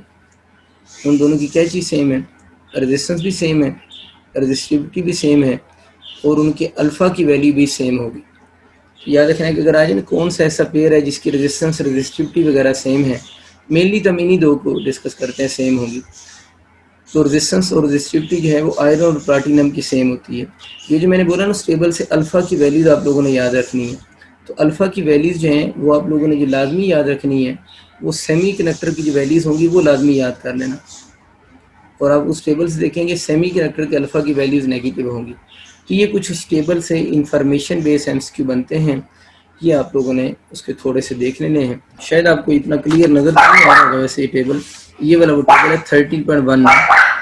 इसमें बस आप लोगों ने याद रखना है। ये मैं आपसे कह रहा था कि सिलिकॉन और जर्मेनियम की वैल्यूज़ देखें, दोनों नेगेटिव आ रही हैं। ये कार्बन की वैल्यू भी जो नेगेटिव लिखी हुई है ना इसमें तीसरी, ये कार्बन बेसिकली ग्रेफाइट वाला कार्बन है, यानी कार्बन जब इन फॉर्म ऑफ ग्रेफाइट होगा। इसमें अल्फा की वैल्यूज़ लिखी हुई हैं, ये इसमें रेजिस्टिविटी की वैल्यूज़ लिखी हुई हैं। और ये मैंने पहले तीन का आपको ऑर्डर बताया है, सिल्वर का, कॉपर का और गोल्ड का। इन तीन को आप लोगों ने लाजमी याद रखना है। और इसमें आपको ये ऑर्डर नज़र आएगा जो मैंने आपको बताया ना, सिल्वर की सबसे कम, उससे ज़्यादा कॉपर की, उससे ज़्यादा किसकी होगी, गोल्ड की रेजिस्टिविटी सिर्फ जाते हुए बढ़ रही है। तो अगर आपसे पूछा जाए सबसे एक्सीलेंट कंडक्टर कौन सा है, सबसे अच्छा कंडक्टर कौन सा है, तो हम ये बोलेंगे कि इन सारों में से सबसे जो अच्छा कंडक्टर है वो फिर कौन सा है, सिल्वर ही सबसे। तो इन सारों में से फिर जो सिल्वर बनेगा, सिल्वर ही फिर सबसे अच्छा कंडक्टर भी होगा। बस ये आप लोगों ने इस टेबल के बारे में कुछ चीज़ें, अगर कोई क्वेश्चन आ जाए तो अब आप इजीली सॉल्व कर सकते हैं। तो ये टेबल की आपको वैल्यूज आइडिया होगी। पहली तीन सिल्वर, कॉपर और गोल्ड की याद रख लें, उनकी रेजिस्टिविटी याद रखनी है। और आखिरी जो तीनों हैं उनका आप लोगों ने टेम्परेचर कोफिशिएंट याद रखना है। और बाकी टेबल को भी एक नज़र देख ज़रूर लीजिएगा, लेकिन इनको तो मेमोराइज करना है ना। और ये दरमियान में वो आयरन और प्लाटिनम की बातें जो मैं कह रहा था, आयरन और प्लाटिनम की देखिए यहाँ पर रेजिस्टिविटी भी सेम है, और आगे आपको नज़र आएगा टेम्परेचर कोफिशिएंट भी सेम है। तो वो अगर इनकी रेजिस्टिविटी सेम है तो अंडरस्टूड सी बात है, इनकी रेजिस्टेंस वगैरह भी, बाकी पैरामीटर भी सेम ही होंगे। ये मैं आपसे बात कर रहा था, आप लोगों ने याद रखना। खैर बच्चों, वापस आते हैं, हम कुछ आगे पीछे निकल गए थे। अच्छा, मेटेलिक कनेक्टर्स की अगर बात करें, ये आप लोगों ने ना केपीके वाले बच्चों ने भी ये वाली जो ऑर्डर्स हैं ना, ये ऑर्डर एज इट इज़ उन्होंने भी याद करने, ये जो चीज़ों के ऑर्डर हैं। अगर हम मेटेलिक कनेक्टर्स की बात करें, तभी हमारी बात हो रही थी कि मेटेलिक कनेक्टर में टेम्परेचर का रेजिस्टेंस का डायरेक्ट रिलेशन है। तो अगर हम मेटेलिक कनेक्टर को डिस्कस कर रहे हैं तो उनमें टेम्परेचर के बढ़ाने से रेजिस्टेंस ज़्यादा होगी। तो मेटेलिक कनेक्टर का अगर एमसीक्यू आ जाए तो उनमें आर टी ग्रेटर होगी ना आर नॉट से। आर टी हम लेते हैं any temperature which is greater than 0 centigrade. यानी नॉर्मली हम इसके बारे में क्या होते हैं, ये टेम्परेचर जो होगा वो 0 सेंटीग्रेड से ग्रेटर ही होगा। ठीक है, अब यूँ माइंड में रखें कि जनरली जब बात करते हैं तो 0 सेंटीग्रेड से ग्रेटर होता है। जब आर, अगर आपके पास जो टेम्परेचर है वो इंक्रीज़ करेंगे, रेजिस्टेंस इंक्रीज़ होगी, तो मेटेलिक कनेक्टर में आर टी ग्रेटर होगा आर नॉट से। एक बात। दूसरी बात ये याद रखनी है कि अगर मेटेलिक कनेक्टर में आर टी ग्रेटर है आर नॉट से, वही एफ एस सी वाली वैसे बातें तो शुरू हो गई दोबारा। इधर से देखना अगर किसको आइडिया नहीं, अगर मेटेलिक कनेक्टर में आर टी जो है वो बड़ा है किससे, आर नॉट से, तो आर टी पॉजिटिव वैल्यू है। बड़ी वैल्यू में से जब छोटी वैल्यू को माइनस करेंगे तो इसका जो अल्फ़ा का आंसर आएगा वो पॉजिटिव होगा। इसलिए हम कहते हैं कि जो मेटेलिक कंडक्टर होते हैं उनका अल्फ़ा पॉजिटिव होता है, क्योंकि उनमें आर टी बड़ा होता है आर नॉट से। और क्यों बड़ा होता है, क्योंकि टी और आर का डायरेक्ट रिलेशन है। इसी तरह अगर इस बात को हम सेमी कंडक्टर्स के लिए समझना चाहें तो सेमी कंडक्टर में तो टेम्परेचर का और रेजिस्टेंस का इन्वर्स रिलेशन होता है। सेमीकंडक्टर में जब आप टेम्परेचर बढ़ाएंगे तो रेजिस्टेंस कम हो जाएगी। तो ये एमसीक्यू अगर सेमीकंडक्टर के लिए आ जाए तो सेमीकंडक्टर में फिर आर नॉट बड़ा होगा किससे, आर टी से। यानी जो सेमीकंडक्टर्स होते हैं उनमें टेम्परेचर के बढ़ाने से रेजिस्टेंस कम होती है। उसके लिए जब एमसीक्यू आ जाएगा तब ये वाला ऑप्शन चूज़ करेंगे, आर नॉट बड़ा होगा आर टी से। और मेटेलिक कनेक्टर में जब एमसीक्यू आ जाएगा तो फिर आप चूज़ करेंगे आर टी बड़ा होगा किससे, आर नॉट से। और वही बात दोबारा रिपीट कर रहा हूँ कि अगर जो सेमी कनेक्टर होंगे उनमें आर नॉट बड़ा होगा किससे, आर टी से। अगर आर नॉट बड़ा है आर टी से तो इस माइनस साइन की वजह से अल्फ़ा का आंसर नेगेटिव आ जाएगा। यही वजह है कि हम कहते हैं जो सेमी कनेक्टर्स होते हैं उनके अल्फ़ा की वैल्यूज़ क्या होंगी, नेगेटिव होंगी। बस ये कुछ छोटी छोटी इन्फॉर्मेशन सी जो आप सबको आनी चाहिए, इम्पोर्टेंट चीज़ें हैं। मतलब अगर कभी एग्ज़ाम में आपसे पूछ ले तो आपको थोड़ा बहुत इसका बेहतर पता होना चाहिए। अच्छा, जहाँ पर हम लोगों ने अभी इफेक्ट ऑफ टेम्परेचर की बात की, चले इधर ही मैं कर देता हूँ। इफेक्ट ऑफ टेम्परेचर तो हम पढ़ रहे हैं, इफेक्ट ऑफ टेम्परेचर, और हम लोगों ने अभी कंडक्टर्स के लिए इफेक्ट ऑफ टेम्परेचर पढ़ा। अब अगर मैं कंडक्टर्स के लिए ग्राफ प्लॉट करूँ, हमने ये पढ़ा ना कि कंडक्टर में टेम्परेचर का रेजिस्टेंस के साथ या रेजिस्टिविटी के साथ डायरेक्ट रिलेशन है। तो उनका अगर हम ग्राफ बनाए ना, यानी जो मेटेलिक कंडक्टर्स होते हैं उनका अगर हम टेम्परेचर का या रेजिस्टिविटी का ग्राफ बनाना चाहें तो इक्वेशन से देख के तो ये लगता है कि शायद इन दोनों का एग्जैक्ट डायरेक्ट रिलेशन बन रहा है। तो इनका एग्जैक्ट डायरेक्ट रिलेशन बनता नहीं, वैसे कुछ ग्राफ की शेप यूँ बनती है।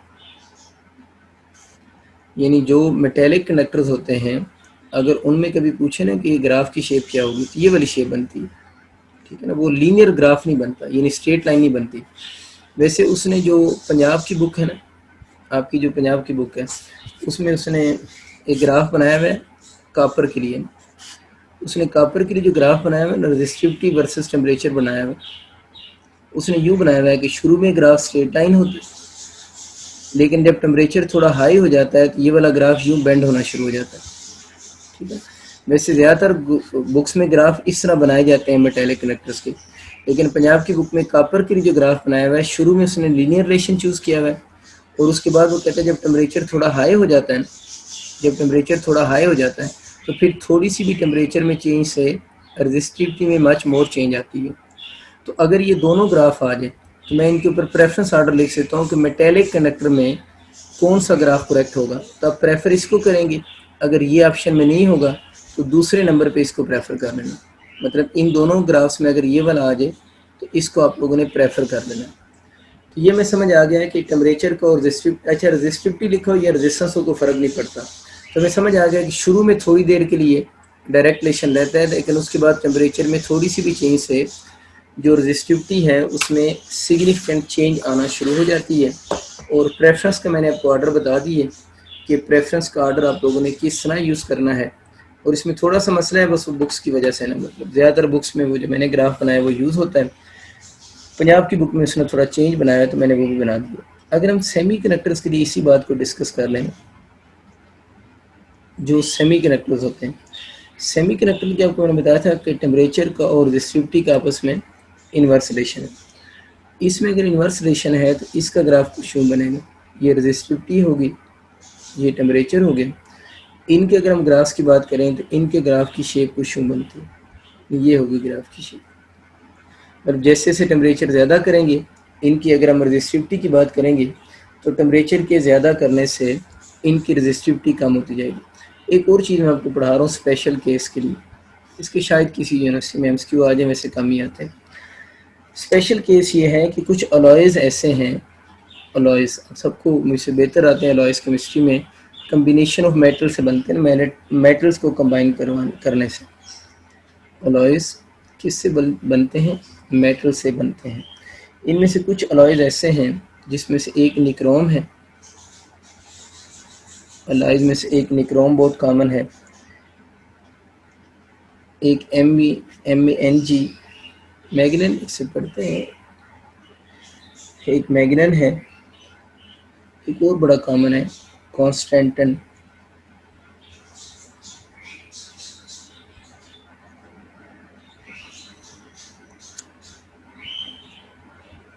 कॉन्स्टेंटन, ये तीनों ना बड़े फेमस अलॉयज़ हैं, निक्रोम, कॉन्स्टेंटन और मैग्नन। इन तीनों के बारे में हम ये कहते हैं कि टेम्परेचर के इंक्रीज़ करने से, इन तीनों के बारे में हम कहते हैं कि इनका टेम्परेचर के इंक्रीज़ करने से इनकी जो रेजिस्टेंस होती है ना एंड रेजिस्टिविटी जो होती है वो आपके पास आर लफ्स लिखने भी, लफ्स अपने पास लिख लेना, आर रेयरली अफेक्टेड।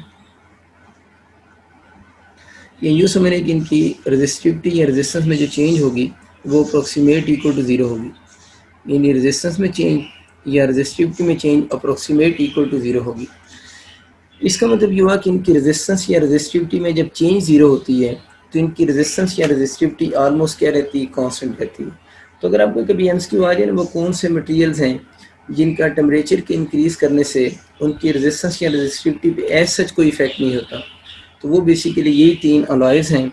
इनको कुछ इस तरह डिज़ाइन किया जाता है कि इनके ऊपर टेम्परेचर का एज सच कोई सिग्निफिकेंट इफेक्ट नहीं होता। ठीक है, अच्छा इसका अगर हम ग्राफ बनाएं इनका, ठीक है, इनका ग्राफ ऐसे मुश्किल है, और मैं जो रेजिस्टेंस रेजिस्टिविटी का ग्राफ बना रहा हूँ उसकी जगह पर रेजिस्टेंस भी लिख सकते हैं।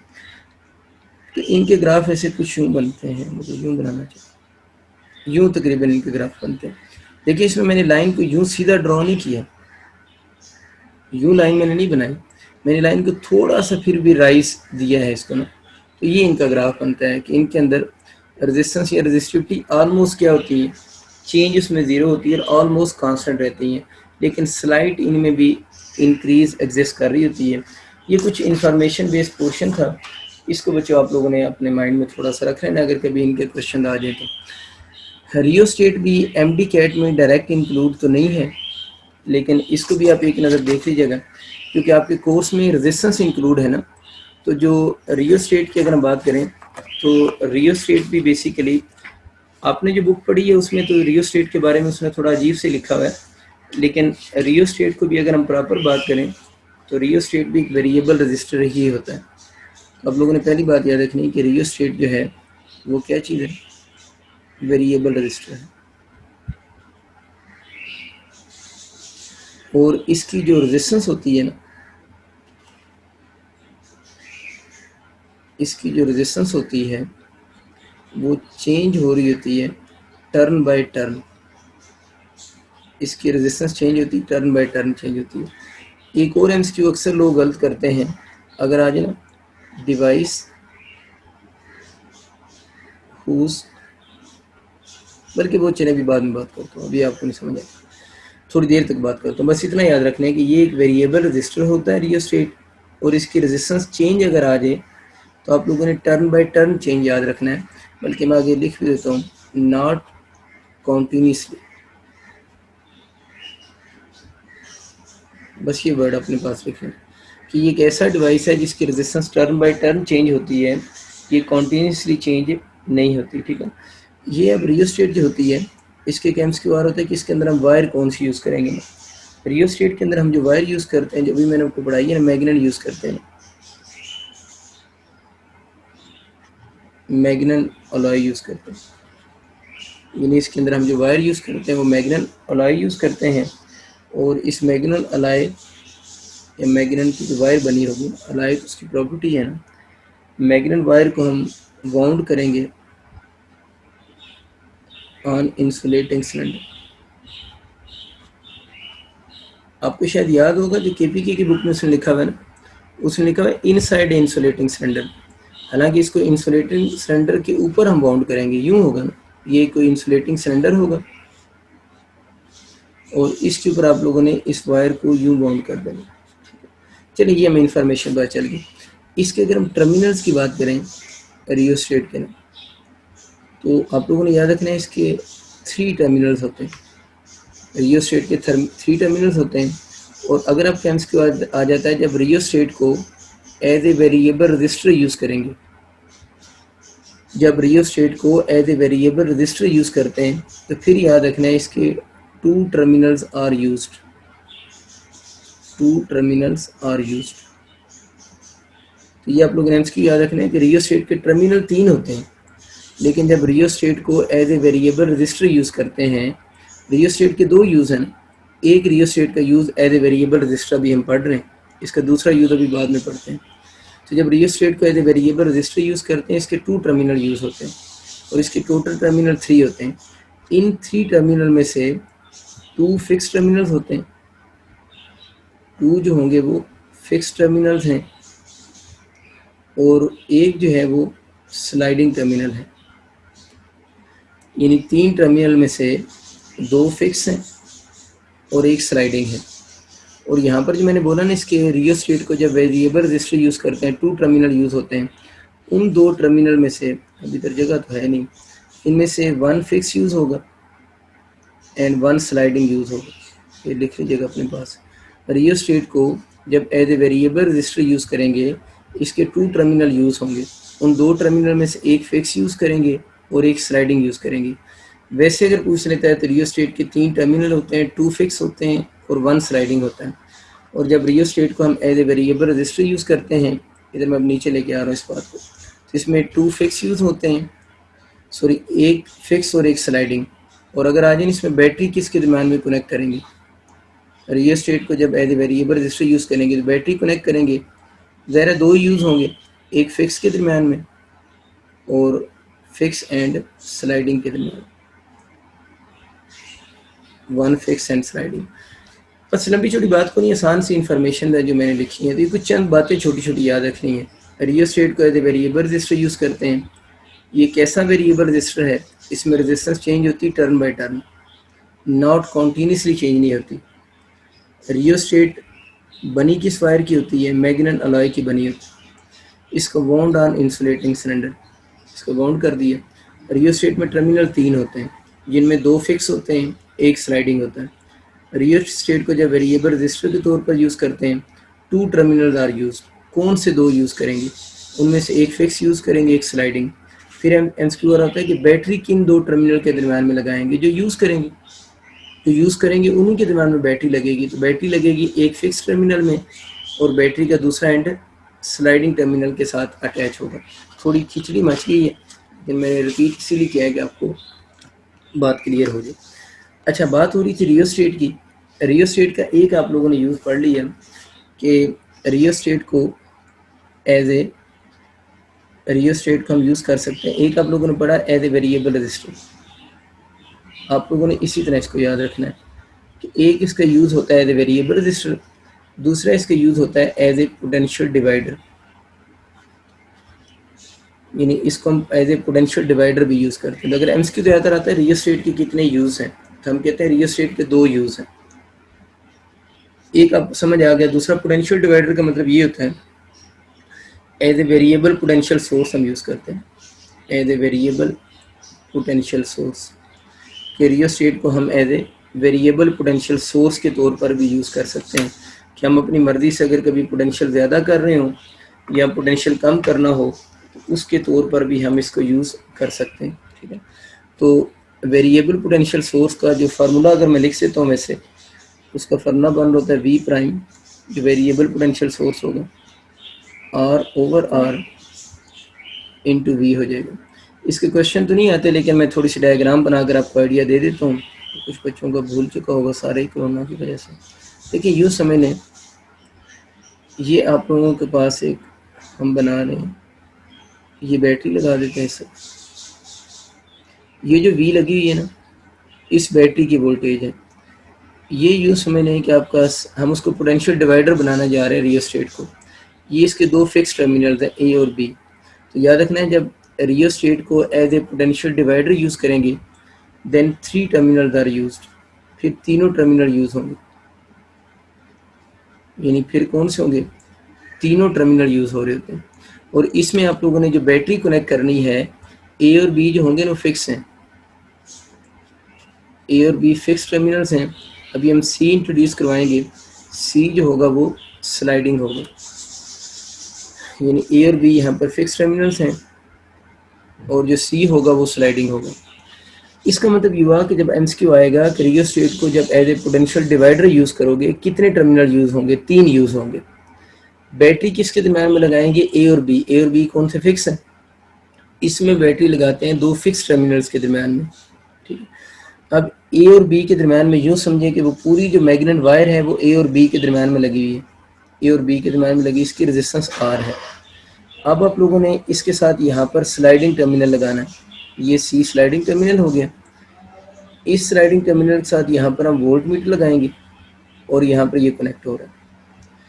अब ये जो वोल्ट मीटर होगा ना, ये जो पोटेंशियल मेजर करेगा वो वी प्राइम है, और ये वी प्राइम जो पोटेंशियल आपको नज़र आ रहा है, ये वी प्राइम पोटेंशियल है between point B and C. B और सी के दरम्यान में पोटेंशियल है, और ये जो कैपिटल आर है ये ए और बी के दरम्यान में रेजिस्टेंस। वी इस बैटरी की वोल्टेज स्मॉल आर के है, स्मॉल आर है कि इस बी और सी के दरम्यान में जो रेजिस्टेंस होगी ना, यानी इस बी और सी के दरम्यान में जो रेजिस्टेंस है उस रेजिस्टेंस को हम स्मॉल आर से डिनोट कर रहे हैं। अच्छा, तो अब आपको समझ आ गया कि V prime V B C के बराबर है, और अब आपको समझ आ गया कि इस पोटेंशियल को हम इस फार्मूला से कैलकुलेट कर सकते हैं। फार्मूला बच्चों आपको इसलिए लिखवाया था, एक तो आपको ये चीज़ क्लियर हो जाएगी, अब आपको समझ आ गया तीनों टर्मिनल यूज़ हो रहे हैं, ए बी सी तीनों यूज़ हो रहे हैं, बैटरी दो फिक्स के दरम्यान में लगी और ये स्लाइडिंग टर्मिनल है। इसका क्वेश्चन ये आता होता है कि समटाइम आपको वो इस तरह की डायग्राम बनाकर दे देता है, कोई से दो पॉइंट्स के दरम्यान में रेजिस्टेंस गिवन होती है, टोटल रेजिस्टेंस भी दे देता है और बैटरी की पोटेंशियल भी दे देता है, और आपसे कहता है कि उन दो पॉइंट्स के दरम्यान में पोटेंशियल कैलकुलेट करें। तो फिर उन दो पॉइंट्स के दरम्यान में पोटेंशियल आप इस फार्मूला से कैलकुलेट कर सकते हैं। इसके न्यूमेरिकल कुछ यूनिवर्सिटी में आए हुए हैं, इसलिए ये वाला फार्मूला पोटेंशियल कैलकुलेट करने के लिए आप लोगों ने याद रखना है। दूसरी बात मैं ये कर रहा हूँ कि जो रियोस्टेट को जब हम as a potential divider use करते हैं ना, वो हमें समझ तो आ गया है कि रियोस्टेट को हम जब यूज़ करेंगे एज ए पोटेंशियल डिवाइडर, और पोटेंशियल डिवाइडर का मतलब मैंने आपको क्या बताया, as a variable potential source. Potential divider का मतलब as a variable potential source होगा, use as a variable potential divider. तो इसके अंदर जो पोटेंशियल होगा ना, इसके अंदर जो पोटेंशियल होगा वो वेरी करेगा टर्न बाय टर्न। इसके अंदर पोटेंशियल भी टर्न बाय टर्न वेरी करता है, नॉट कॉन्टीन्यूसली।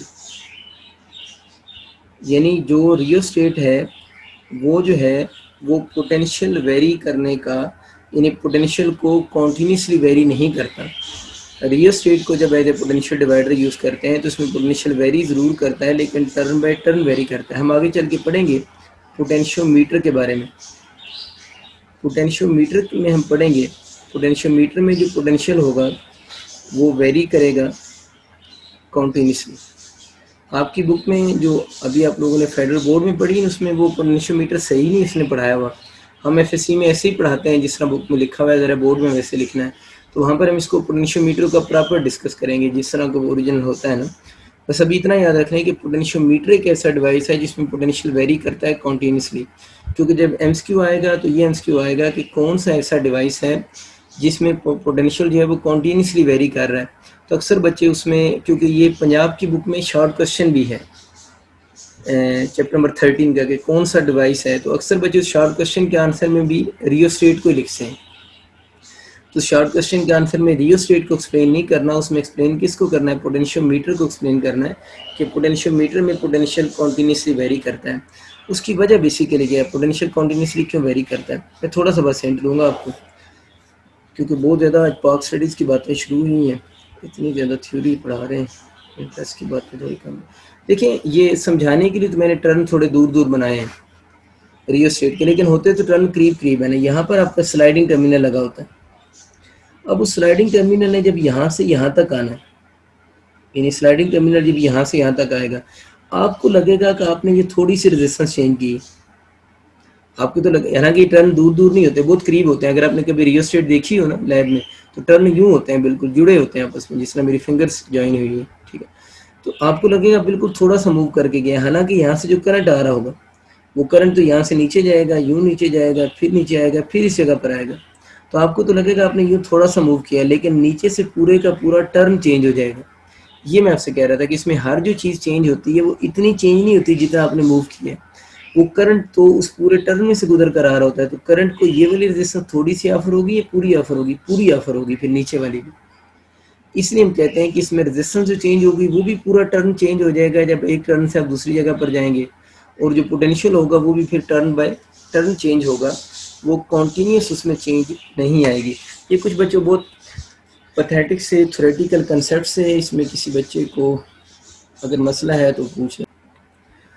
अब बच्चों हम बात करते हैं कि नेक्स्ट हमारा मेजर टॉपिक है इलेक्ट्रिक पावर के। इलेक्ट्रिक पावर मेन टॉपिक है। इलेक्ट्रिक पावर के बारे में सबको आइडिया है इस चीज़ों का कि इलेक्ट्रिक पावर को अगर हम डिस्कस करेंगे तो इसके लिए हम बैटरी को यूज़ करेंगे। अब सपोज कर लें कि कोई सर्किट है, उस सर्किट में आपके पास ये कोई रजिस्टर लगा हुआ है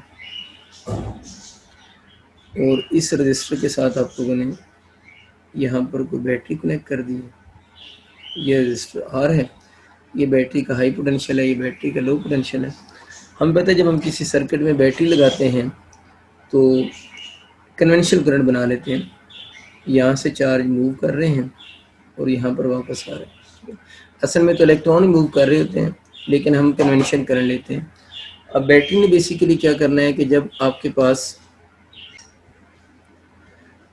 अब ये जो हम डायरेक्शन बना रहे हैं वैसे कन्वेंशन करंट की, असल में तो इलेक्ट्रॉन ही मूव करते हैं ना। मैं तो अक्सर कहता हूँ कि आप यूँ ही माइंड में रख लें कि इलेक्ट्रॉन मूव कर रहे हैं ना। अब जब इलेक्ट्रॉन इस बैटरी में आएंगे ना, यानी जब इलेक्ट्रॉन्स इस बैटरी में से पास करेंगे तो यूँ समझें कि इलेक्ट्रॉन के पास को बैग है, जिससे आपके पास बुक्स का बैग होता है, उनके पास बैग है। वो जब यहाँ पर आते हैं तो अपने बैग को उस एनर्जी से फिल कर लेते हैं और जब सर्किट में गुजरना शुरू करते हैं तो वो जो बैग में उन्होंने एनर्जी फिल की होती है ना, वो सारी एनर्जी यूज़ करते रहते हैं। जब दोबारा बैटरी में आते हैं तो उनकी सारी एनर्जी यहाँ पर कंज्यूम हो चुकी होती है। दोबारा अपना बैग एनर्जी से रीफिल करते हैं और दोबारा सर्किट में मूव करना शुरू हो जाते हैं। तो इलेक्ट्रॉन जब बैटरी में गुजरते हैं ना, तो बैटरी उन इलेक्ट्रॉन्स को जो है वो एनर्जी सप्लाई करती है, यानी बैटरी उन इलेक्ट्रॉन्स को एनर्जी सप्लाई करती है। अब बैटरी जब उन इलेक्ट्रॉन को एनर्जी सप्लाई करेगी तो इलेक्ट्रॉन क्या करेंगे, उस एनर्जी को उस पूरे सर्किट में क्या करेंगे, यूज़ करेंगे। अब हमें ये समझ आ गया कि जब इलेक्ट्रॉन बैटरी में से गुजरते हैं तो बैटरी उनको एनर्जी सप्लाई कर रही होती है। तो एनर्जी सप्लाइड बाय बैटरी जो होती है ना, यानी एनर्जी सप्लाइड बाय बैटरी जो होगी उसको बैटरी जितने टाइम में करती है, चाहे जब इलेक्ट्रॉन इसमें आएंगे, इसमें से गुजरने का उनको टाइम भी तो लगेगा ना।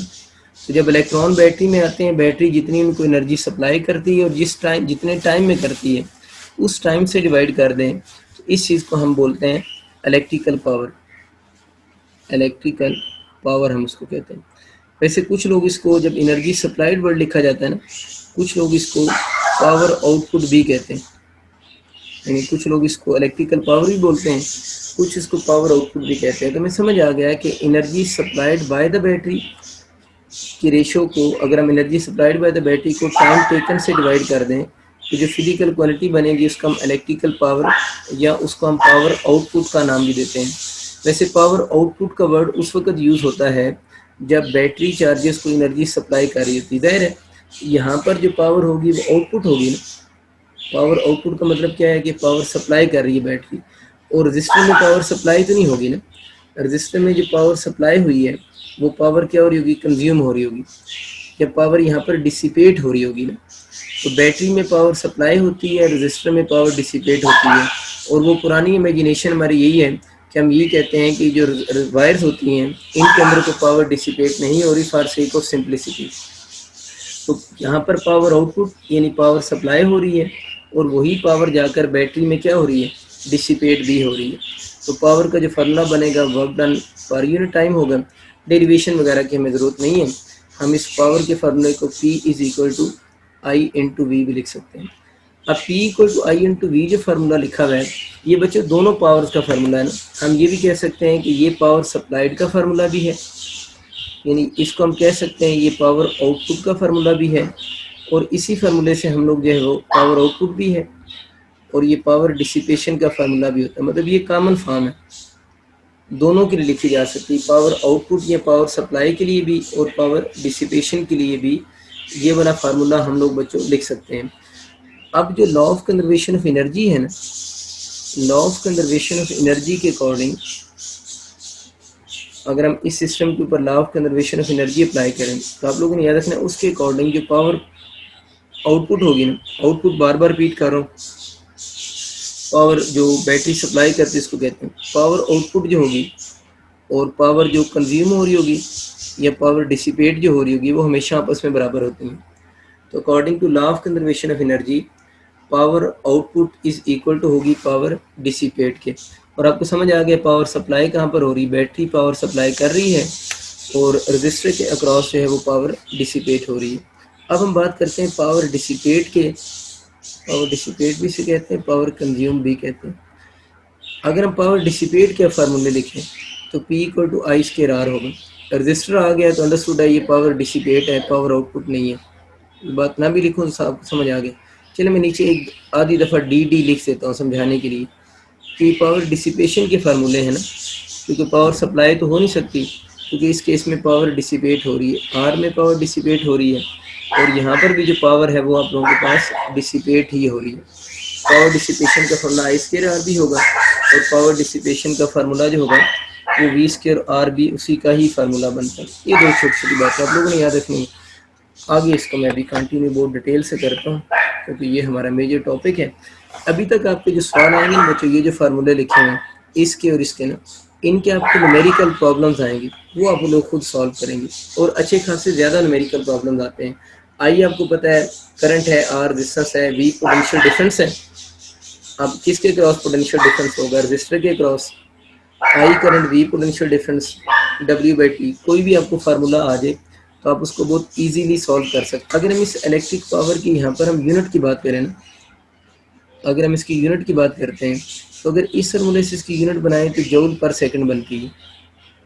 जूल पर सेकंड हमें पता है, ये तो हम लोगों ने फर्स्ट में पढ़ा था ना, जूल पर सेकंड वॉट के बराबर होता है।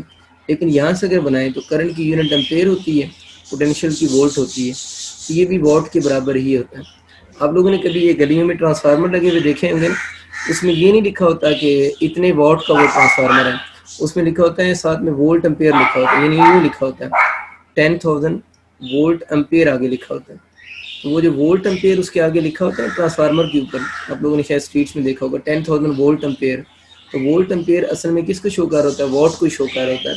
वैसे वो इन जनरल ट्रांसफार्मर के बाहर वोल्ट एम्पेयर लिखते हैं, तो वोल्ट एम्पेयर भी बेसिकली वॉट को ही शो कर रहा होता है। और जब हम लोगों ने इलेक्ट्रिकल पावर को शो करना हो तो हम इलेक्ट्रिकल पावर को शो करने के लिए जूल पर सेकंड की बजाय वोल्ट एम्पेयर नॉर्मली यूज़ करते हैं। ये वैसे अगर वो बात तो ठीक है कि जूल पर सेकंड जो होगा वो वोल्ट एम्पेयर के बराबर होगा, लेकिन याद जरूर रखना है कि 1 वाट जब आता है तो अक्सर बच्चे जूल पर सेकंड को ही फोकस कर लेते हैं। तो जूल पर सेकंड के साथ साथ आप लोगों ने वोल्ट और एम्पेयर को भी याद रखना है, ये भी उसी के ही इक्वल होते हैं। अब बच्चों हम कुछ क्वेश्चन की तरफ आते हैं। देखिए, एक फार्मूला आप लोगों ने पढ़ा P equal to I V, एक फार्मूला आप लोगों ने पढ़ा आई स्क्वायर आर। न्यूमेरिकल अब हम नहीं कर रहे, न्यूमेरिकल आपके जिम्मे मैंने डाल दिए हैं। एक पढ़ा P equal to V square over R. इस फार्मूले का पहला MCQ आप ये याद रखें कि आपको ये तो समझ आ गया ना, पावर कंज्यूम की बात हो रही है, पावर कंज्यूम आर आ गया ना, पावर कंज्यूम का करंट के साथ डायरेक्ट रिलेशन है। और यहाँ से में नज़र आ रहा है कि जो पावर कंज्यूम है इसका V यानी पोटेंशियल डिफरेंस के साथ जो है वो डायरेक्ट रिलेशन बन रहा है। करंट के साथ भी डायरेक्ट रिलेशन है, पोटेंशियल डिफरेंस के साथ भी डायरेक्ट रिलेशन है। सपोज करें आपको क्वेश्चन ही आ जाता है कि अगर हम सर्किट में फ्लो होने वाले करंट को डबल कर दें, अगर हम सर्किट में फ्लो होने वाले करंट को डबल कर दें तो बताएं पोटेंशियल डिफरेंस पे क्या इफेक्ट होगा। तो अगर वो कहते हैं ना सर्किट में फ्लो होने वाले करंट को डबल कर देते हैं तो बताएं पावर कंज्यूम या पावर डिसिपेशन पे क्या इफेक्ट होगा। तो ये आपको पता है, ये सिंपल सी बात है कि कितने टाइम हो जाएगा, 4 टाइम हो जाएगा। या अगर वो कहता है कि सर्किट के अंदर हम जो पोटेंशियल डिफरेंस है कोई रजिस्टर कर लें, किसी रजिस्टर के अक्रॉस अगर हम पोटेंशियल डिफरेंस को हाफ कर दें, इस रजिस्टर के अक्रॉस अगर हम पोटेंशियल डिफरेंस को हाफ कर दें तो बताएं उस रजिस्टर के अक्रॉस जो पावर डिसिपेट हो रही है उस पर क्या इफेक्ट होगा। तो पोटेंशियल डिफरेंस को हाफ करने से उस रजिस्टर के अक्रॉस जो पावर डिसिपेट हो रही है वो 4 टाइम पहले से क्या हो जाएगी, डिक्रीज कर जाएगी। कुछ बच्चे सोचते हैं कि सर अगर हम यहाँ से आंसर करें इसी सवाल का कि अगर हम सर्किट के करंट को डबल कर दें तो पावर डिसिपेशन पे क्या इफेक्ट होगा, तो उनको ये लगता है कि पी का आई के साथ डायरेक्ट रिलेशन है, अगर हम करंट को डबल करेंगे तो पावर डिसिपेशन डबल हो जाएगी। लेकिन अभी हम इस फार्मूले से देख रहे हैं तो पावर डिसिपेशन 4 टाइम हो रही है, अगर इधर से देखेंगे तो डबल हो रही है। असल में इधर ये वाला अगर आपने मेथड फॉलो किया है तो आपने रॉन्ग किया है। उसकी वजह ये है कि इस फार्मूले में आई के साथ वी भी तो आ रहा है ना। अगर आप ये वाला मेथड अप्लाई करना चाह रहे हैं तो पहले ये सोचें आई के साथ वी भी तो आ रहा है ना। अगर आपका सवाल ये आ गया कि आपने आई को डबल करना है तो आपको ये सोचना पड़ेगा कि आई के डबल करने से वी भी तो डबल हो जाएगा ना, क्योंकि आई और वी का आपस में डायरेक्ट रिलेशन होता है। अब अगर आप उसी फार्मूले से इस सवाल का जवाब करना चाहो, करंट डबल हो है, तो आपने तो करंट को डबल किया है, लेकिन आपको पता है आई डबल होगा तो उसकी वजह से वी ने भी डबल हो जाना। तो अब देखो ना इक्वेशन में इक्वलिटी कब होल्ड करेगी, इधर 2 इंटू 2 4 आया तो इधर भी क्या आएगा, 4 ही आएगा। तो इन शॉर्ट कहने का मकसद ये था कि जिस मर्जी फार्मूला से सॉल्व करो, इससे सॉल्व कर लो या इससे सॉल्व कर लो, आंसर वही आएगा। लेकिन इसको मैं इसलिए रिकमेंड नहीं करता कि इसमें आपको दो बातें सोचना पड़ती हैं, इसमें फिर आपको डायरेक्ट आंसर हो जाता है। तो कंक्लूजन सारी बात का ये हुआ, आई के और वी के अगर क्वेश्चन आ जाए तो उन क्वेश्चन को बेहतर है आप स्केयर वाले फार्मूले से ही सॉल्व करेंगे। अगर कोई ऊपर वाले फार्मूले इससे भी सॉल्व करता है तो आंसर तो आपको आइडिया हो चुका है कि उसके भी क्या आएंगे, सेम ही आएंगे, लेकिन ये कोई रिकमेंडेड फार्मूला नहीं है। और आगे चलते हैं। देखिए जो फार्मूला भी हम लोगों ने पढ़ा है P equal to I square R, इस फार्मूले को अगर आप फर्दर नोट करें तो इसमें पावर डिसिपेशन का और रेजिस्टेंस का आपस में डायरेक्ट रिलेशन है, ठीक है। और दूसरा जो फार्मूला होता है P equal to V square over R, अगर आप इस फार्मूले को देखें तो इस फार्मूला में पावर डिसिपेशन का और रेजिस्टेंस का आपस में इन्वर्स रिलेशन है, यानी ऊपर वाले फार्मूले में डायरेक्ट रिलेशन है लेकिन इस वाले फार्मूले में इन्वर्स रिलेशन आ रहा है। आप लोगों ने बच्चों याद रखना है कि पावर डिसिपेशन का और रेजिस्टेंस का आपस में डायरेक्ट रिलेशन उस वक्त होल्ड करेगा जब आपका करंट कांस्टेंट होगा, यानी जब आई कांस्टेंट होगा। अब करंट कांस्टेंट होता है किस सर्किट में, सीरीज सर्किट में। इसका मतलब ये हुआ कि अगर रजिस्टर सीरीज में लगे होंगे तो उनमें किस रजिस्टर के क्रॉस पावर डिसिपेशन ज़्यादा होगी, किस रजिस्टर के क्रॉस ज़्यादा पावर डिसिपेट होगी वो डिपेंड करेगा उनकी रेजिस्टेंस के ऊपर। और अगर ये वाला फार्मूला पी और आर का इन्वर्स रिलेशन की बात करें तो इन्वर्स रिलेशन कब होल्ड करना है, देखें ना, जब वी कांस्टेंट हो गया, जब वोल्टेज कांस्टेंट होगी फिर इस इन्वर्स रिलेशन में होल्ड करना है, ठीक है। और वोल्टेज कब कांस्टेंट होती है, जब जो रजिस्टर होते हैं वो पैरेलल सर्किट में लगे होते हैं, उस वक्त उनके अक्रॉस वोल्टेज कांस्टेंट होगी। ये छोटी छोटी बातें आप लोगों को ऑलरेडी एफएससी में याद भी हैं, हम इनको जल्दी से रिवाइज भी कर रहे हैं। इसका एक आधा एमसीक्यू भी देख लेते हैं। सपोज करें ये कुछ रजिस्टर मैंने 2-3 आपके सामने लगाए हैं, ये रजिस्टर आपको ये तो क्लियर है ना, सबको सीरीज में लगे हैं और इनके resistance R1 R2 R3 resistance है। सपोज करें एग्जामिनर आपको बता देता है कि R3 ग्रेटर है R1 से, R2 से और R2 ग्रेटर है किससे, R1 से। तो आप बताएं किसके अक्रॉस पावर डिसिपेशन सबसे ज़्यादा होगी।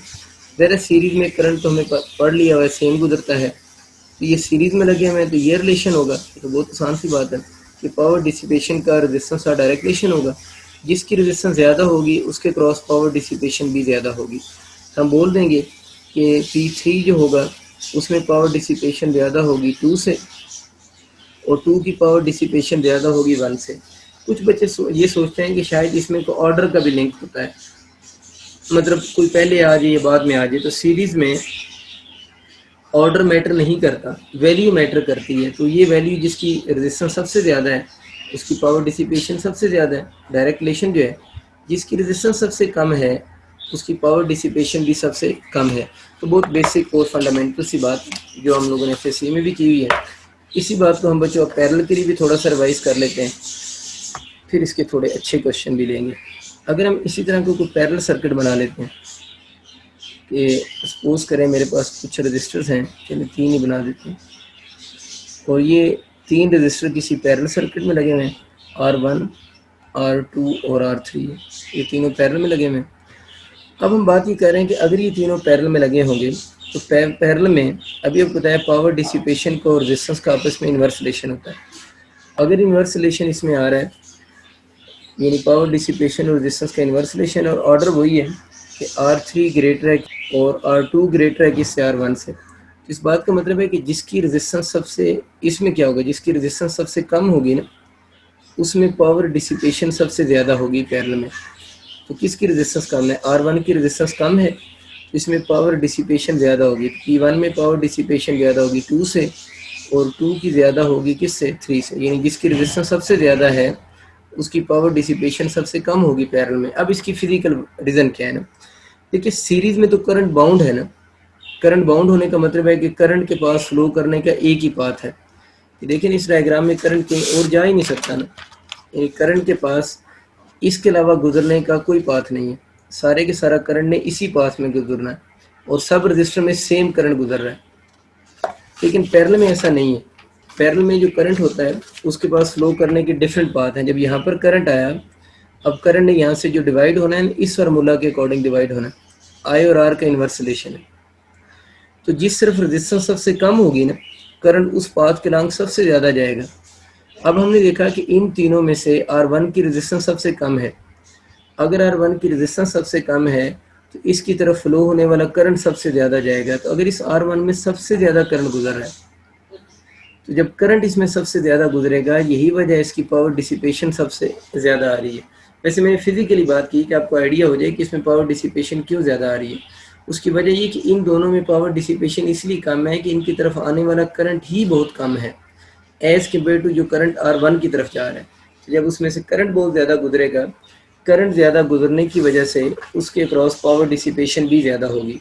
ये तो फिजिकल रीज़न थी, लेकिन आप अगर मैथमेटिकली याद रखते हैं तो वो फार्मूला याद रखें कि पैरेलल में पावर का और उसका आपस में इन्वर्स रिलेशन बनेगी।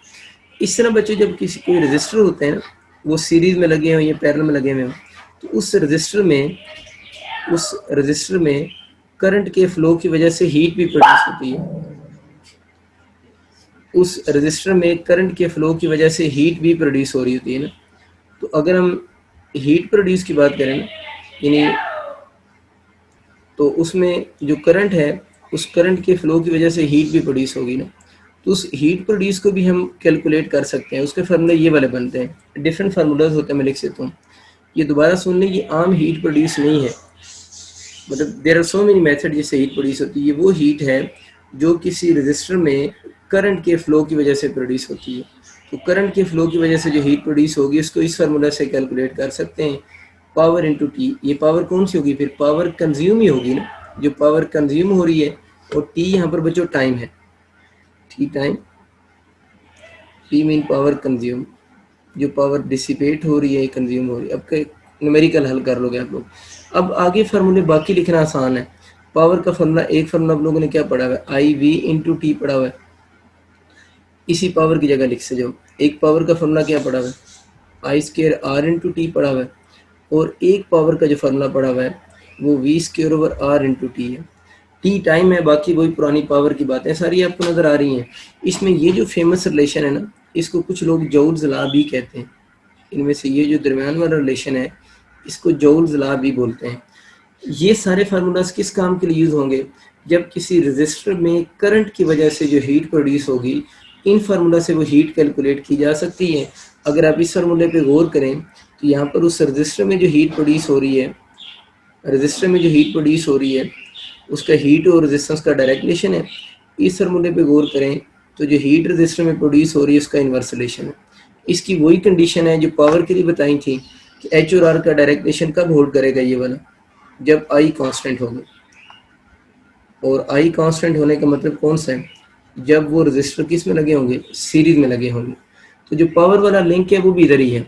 यानी यूँ समझें कि जिस रजिस्टर के क्रॉस पावर डिसिपेशन ज़्यादा होती है, अंडरस्टूड है उसमें हीट भी ज़्यादा ही प्रोड्यूस होगी। लेकिन अगर आप सेपरेट भी माइंड में रखना चाहें तो ये वाले फार्मूला एच और आर का डायरेक्ट रिलेशन कब यूज़ होगा, जब करंट कांस्टेंट होगा। और करंट कांस्टेंट होता है सीरीज सर्किट में। तो सीरीज सर्किट में क्या हुआ, जब रजिस्टर सीरीज में लगे होंगे तो जिस रजिस्टर की रेजिस्टेंस सबसे ज़्यादा होगी फिर उसके अक्रॉस हीट प्रोड्यूस भी सबसे ज़्यादा होगी। और ये वाला फार्मूला आपको समझ आ चुका है बिल्कुल। आप उसको ना पावर की तरह समझें। ये वाला फार्मूला कब होगा, जब वोल्टेज कांस्टेंट होगी। और वोल्टेज आपको बच्चों पता है कब कांस्टेंट होती है, जब वो किस में लगे होंगे, पैरेलल में लगे होंगे ना। तो ज़रा देख लें, इसमें पैरेलल में अगर लगे हुए जिस ये वाले हैं, इनमें अगर आपसे पूछता है कि जनाब ये रेजिस्टेंस का ऑर्डर बताएं, हीट प्रोड्यूस किस में ज़्यादा होगी, तो इन्वर्स रिलेशन है। जिसकी रेजिस्टेंस सबसे कम होगी इसमें हीट प्रोड्यूस सबसे ज़्यादा होगी। तो हीट प्रोड्यूस H1 में ज़्यादा होगी H2 से, और H2 में ज़्यादा होगी किस, H3 से। तो जो पावर डिसिपेशन इसमें ज़्यादा होने की वजह है वही बच्चों इसमें हीट प्रोड्यूस होने की भी सेम रीज़न है। और इनमें ये वाली जो दरमियान वाली फॉर्म, फेमस फॉर्म है ये वाली, इसको हम लोग जो है वो जौल्स लॉ भी बोलते हैं। इसके एमसीक्यू ये आते हैं, डिफरेंट फॉर्म लिखी होती है ना, और पूछते हैं बताएं इनमें से जौल्स लॉ कौन सा। तो आपको आइडिया हो गया दरमियान वाला जौल्स लॉ है कि फेमस फॉर्म है ना। और जौल्स लॉ आपको अब ये भी आइडिया हो गया कि क्या है ये लॉ। ये लॉ ये है कि अगर किसी रजिस्टर में करंट फ्लो करे कुछ टाइम टी के लिए, अगर किसी रजिस्टर में करंट फ्लो करे कुछ टाइम टी के लिए, तो उस टाइम टी के अंदर उस रजिस्टर में जो हीट प्रोड्यूस होती है उसको हम इन फार्मूलाज की मदद से कैलकुलेट कर सकते हैं। ये जवाब है। अच्छा, इसके बाद आप लोगों ने बात करनी है पावर ऑफ बल्ब की ना, यानी जो पावर ऑफ बल्ब की हम बात करते हैं कि बल्ब की पावर के कुछ क्वेश्चन आते हैं। देखिए, बल्ब की जो पावर होती है, बल्ब को हम सीरीज में भी लगा सकते हैं और बल्ब जो है वो पैरेलल में भी लग सकते हैं। बल्ब को हम सीरीज में भी लगा सकते हैं और पैरेलल में भी लगा सकते हैं। और जो पावर ऑफ बल्ब के सीरीज और पैरेलल के कम्बिनेशन होंगे ना, यानी कम्बिनेशन पढ़ाने लगा, जो कम्बिनेशन होंगे वो उसी तरह के होंगे जिस तरह आप लोगों के पास किसके होते हैं, यानी जो कम्बिनेशन कैपेसिटर के नहीं होते फार्मूले, कैपेसिटर के फार्मूले, पावर ऑफ बल्ब के फार्मूले, इसके अलावा स्प्रिंग कांस्टेंट के सीरीज और पैरेलल के फार्मूले, और कंडक्टेंस के भी वन हो सकते हैं। कंडक्टेंस के सीरीज और पैरेलल के फार्मूले इन चारों के सेम होते हैं। दोबारा रिपीट कर रहा हूँ, कैपेसिटर के सीरीज और पैरेलल के फार्मूले जो होंगे वही पावर ऑफ बल्ब के भी होंगे, वही स्प्रिंग कांस्टेंट के भी होंगे और वही कंडक्टेंस के भी होंगे। कंडक्टेंस के क्वेश्चन वैसे काफ़ी अनकॉमन होते हैं लेकिन इनके मैच करते हैं, इसलिए मैंने लिख दिए। तो मुझे बताओ आपको किसके याद है इनमें से? कैपेसिटर के तो याद हैं, तो वही सीरीज और इसके भी होंगे। आपको पता है ना, कैपेसिटर की नेट कैपेसिटेंस निकालने के लिए रेसिप्रोकल लेते हैं। तो यहाँ पर अगर डिफरेंट बल्ब सीरीज में लगे होंगे तो उस पूरे कम्बिनेशन की पावर निकालने के लिए आप लोगों ने इसमें रेसिप्रोकल लेने हैं 1/P1 plus 1/P2 and so on. ठीक होगी बात। और अगर दो बल्ब होंगे, यानी नीचे वाला फार्मूला किसके लिए होगा? फॉर, यार जिस तरह कैपेसिटर में आपको पढ़ाया है ना, बस वही सारी स्टोरी है, आपको नए सिरे से याद करने की जरूरत नहीं। अगर दो होंगे तो पता नहीं, फिर रेसिप्रोकल लेने की बजाय हम एक और रूल यूज़ करते हैं, ऊपर प्रोडक्ट लिख देते हैं, नीचे दोनों का सम लिख देते हैं। अगर पैरेलल में बल्ब लगे हुए हों फिर तो जिस तरह कैपेसिटर पैरेलल में लगे हुए मसला ये हल हो जाता है, फिर तो सीधे सीधे ऐड होते हैं और इसमें दो के लिए रेसिप्रोकल लेने की भी ज़रूरत नहीं पड़ती। तो ये दो में इसमें हम रेसिप्रोकल लेंगे ताकि मतलब इस तरह सॉल्व कर लेंगे। ओवर रेसिप्रोकल से टाइम ज़्यादा लग जाता है, ये डायरेक्ट मेथड है, ऊपर प्रोडक्ट नीचे सम। लेकिन पैरेलल में तो इजी होता है, तो आपको प्रोडक्ट और सम का जो झंझट है उसमें भी पढ़ने की ज़रूरत नहीं होगी, वैसे ही क्वेश्चन हल हो जाएगा। तो सीरीज़ में हम लोग पढ़ रहे हैं कि बल्ब लगे होंगे तो क्या करेंगे। तो अगर फॉर, वही बिल्कुल कैपेसिटर की तरह, फॉर नंबर ऑफ बल्ब्स, अगर बहुत सारे बल्ब्स हों having same power, having same power, अगर बहुत सारे बल्ब्स हों और सबकी पावर सेम हो जाए तो फिर इक्विवेलेंट पावर कैलकुलेट करने के लिए, यानी पी प्राइम चले कह दें, वो कैलकुलेट करने के लिए आपको याद होगा आप लोगों ने क्या करना है, सबकी पावर तो बराबर होगी ना, उसको नंबर ऑफ बल्ब से डिवाइड कर देंगे। और अगर ये वाला फार्मूला किस में आ जाए, पैरेलल में आ जाए, तो नेट पावर कैलकुलेट करने के लिए एन को पी से मल्टीप्लाई कर देंगे। इसके मैं क्वेश्चन नहीं करवा रहा, इसके नीचे मैं सिर्फ एक हिंट लिख रहा हूँ, सेम एज कैपेसिटर। जिस तरह कैपेसिटर होता है उसी तरह इसके सवाल भी आ जाएंगे। जिनको बिल्कुल नहीं समझ आ रहा उनके लिए सवाल बना देते हैं। एक बल्ब है उसकी पावर 5 वाट है, एक दूसरा बल्ब है उसकी पावर 3 वाट है, और कहते हैं इन दोनों का आप लोगों ने सीरीज में लगा दिए है, इनकी अब आप लोग जो है वो नेट पावर बताएं। दो बल्ब हैं 5 वाट 3 वाट का, दोनों को सीरीज में लगा दिए, नेट पावर बतानी है। तो क्या बेहतर रूल है, रेसिप्रोकल नहीं है, product over sum, product over sum ज़्यादा अच्छा। ऊपर जनाब इन दोनों का प्रोडक्ट, नीचे इन दोनों का सम, तो 15/8 वाट। इस केस में उनकी जो पावर बनेगी वो दैट इज इक्वल टू हो जाएगी 15/8 वाट हो जाएगी। 5 को 3 से करें 15, मल्टीप्लाई करेंगे तो डिवाइड बाई 8 हो जाएगी। ये आपको इक्विवेलेंट वाली बात ऑलरेडी पता चली हुई है, वो आप लोग कर सकते हैं, मैं फिर भी आइडिया दे देता हूँ। इसका मतलब ये है कि सपोज करें आपके पास यू हैव 10 बल्ब्स, आपके पास नंबर ऑफ बल्ब्स 10 है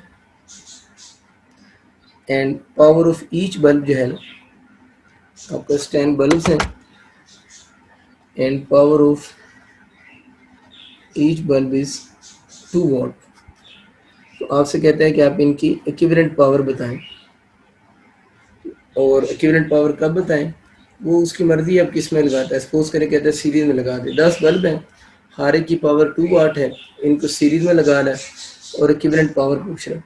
तो पावर इक्विवेलेंट इनकी सीरीज में जो बनेगी P/N होगा ना, सबकी पावर सेम है तो एक दफ़ा 2 पर लिखेंगे, नंबर ऑफ बल्ब 10 है तो आंसर इसका 1/10 5 आउट हो जाएगा। तो एक तो ये छोटी सी बात आप लोगों ने याद रखनी है कि अगर सीरीज और पैरेलल के क्वेश्चन आ जाए तो उनको आप इस मेथड से सॉल्व कर सकते हैं।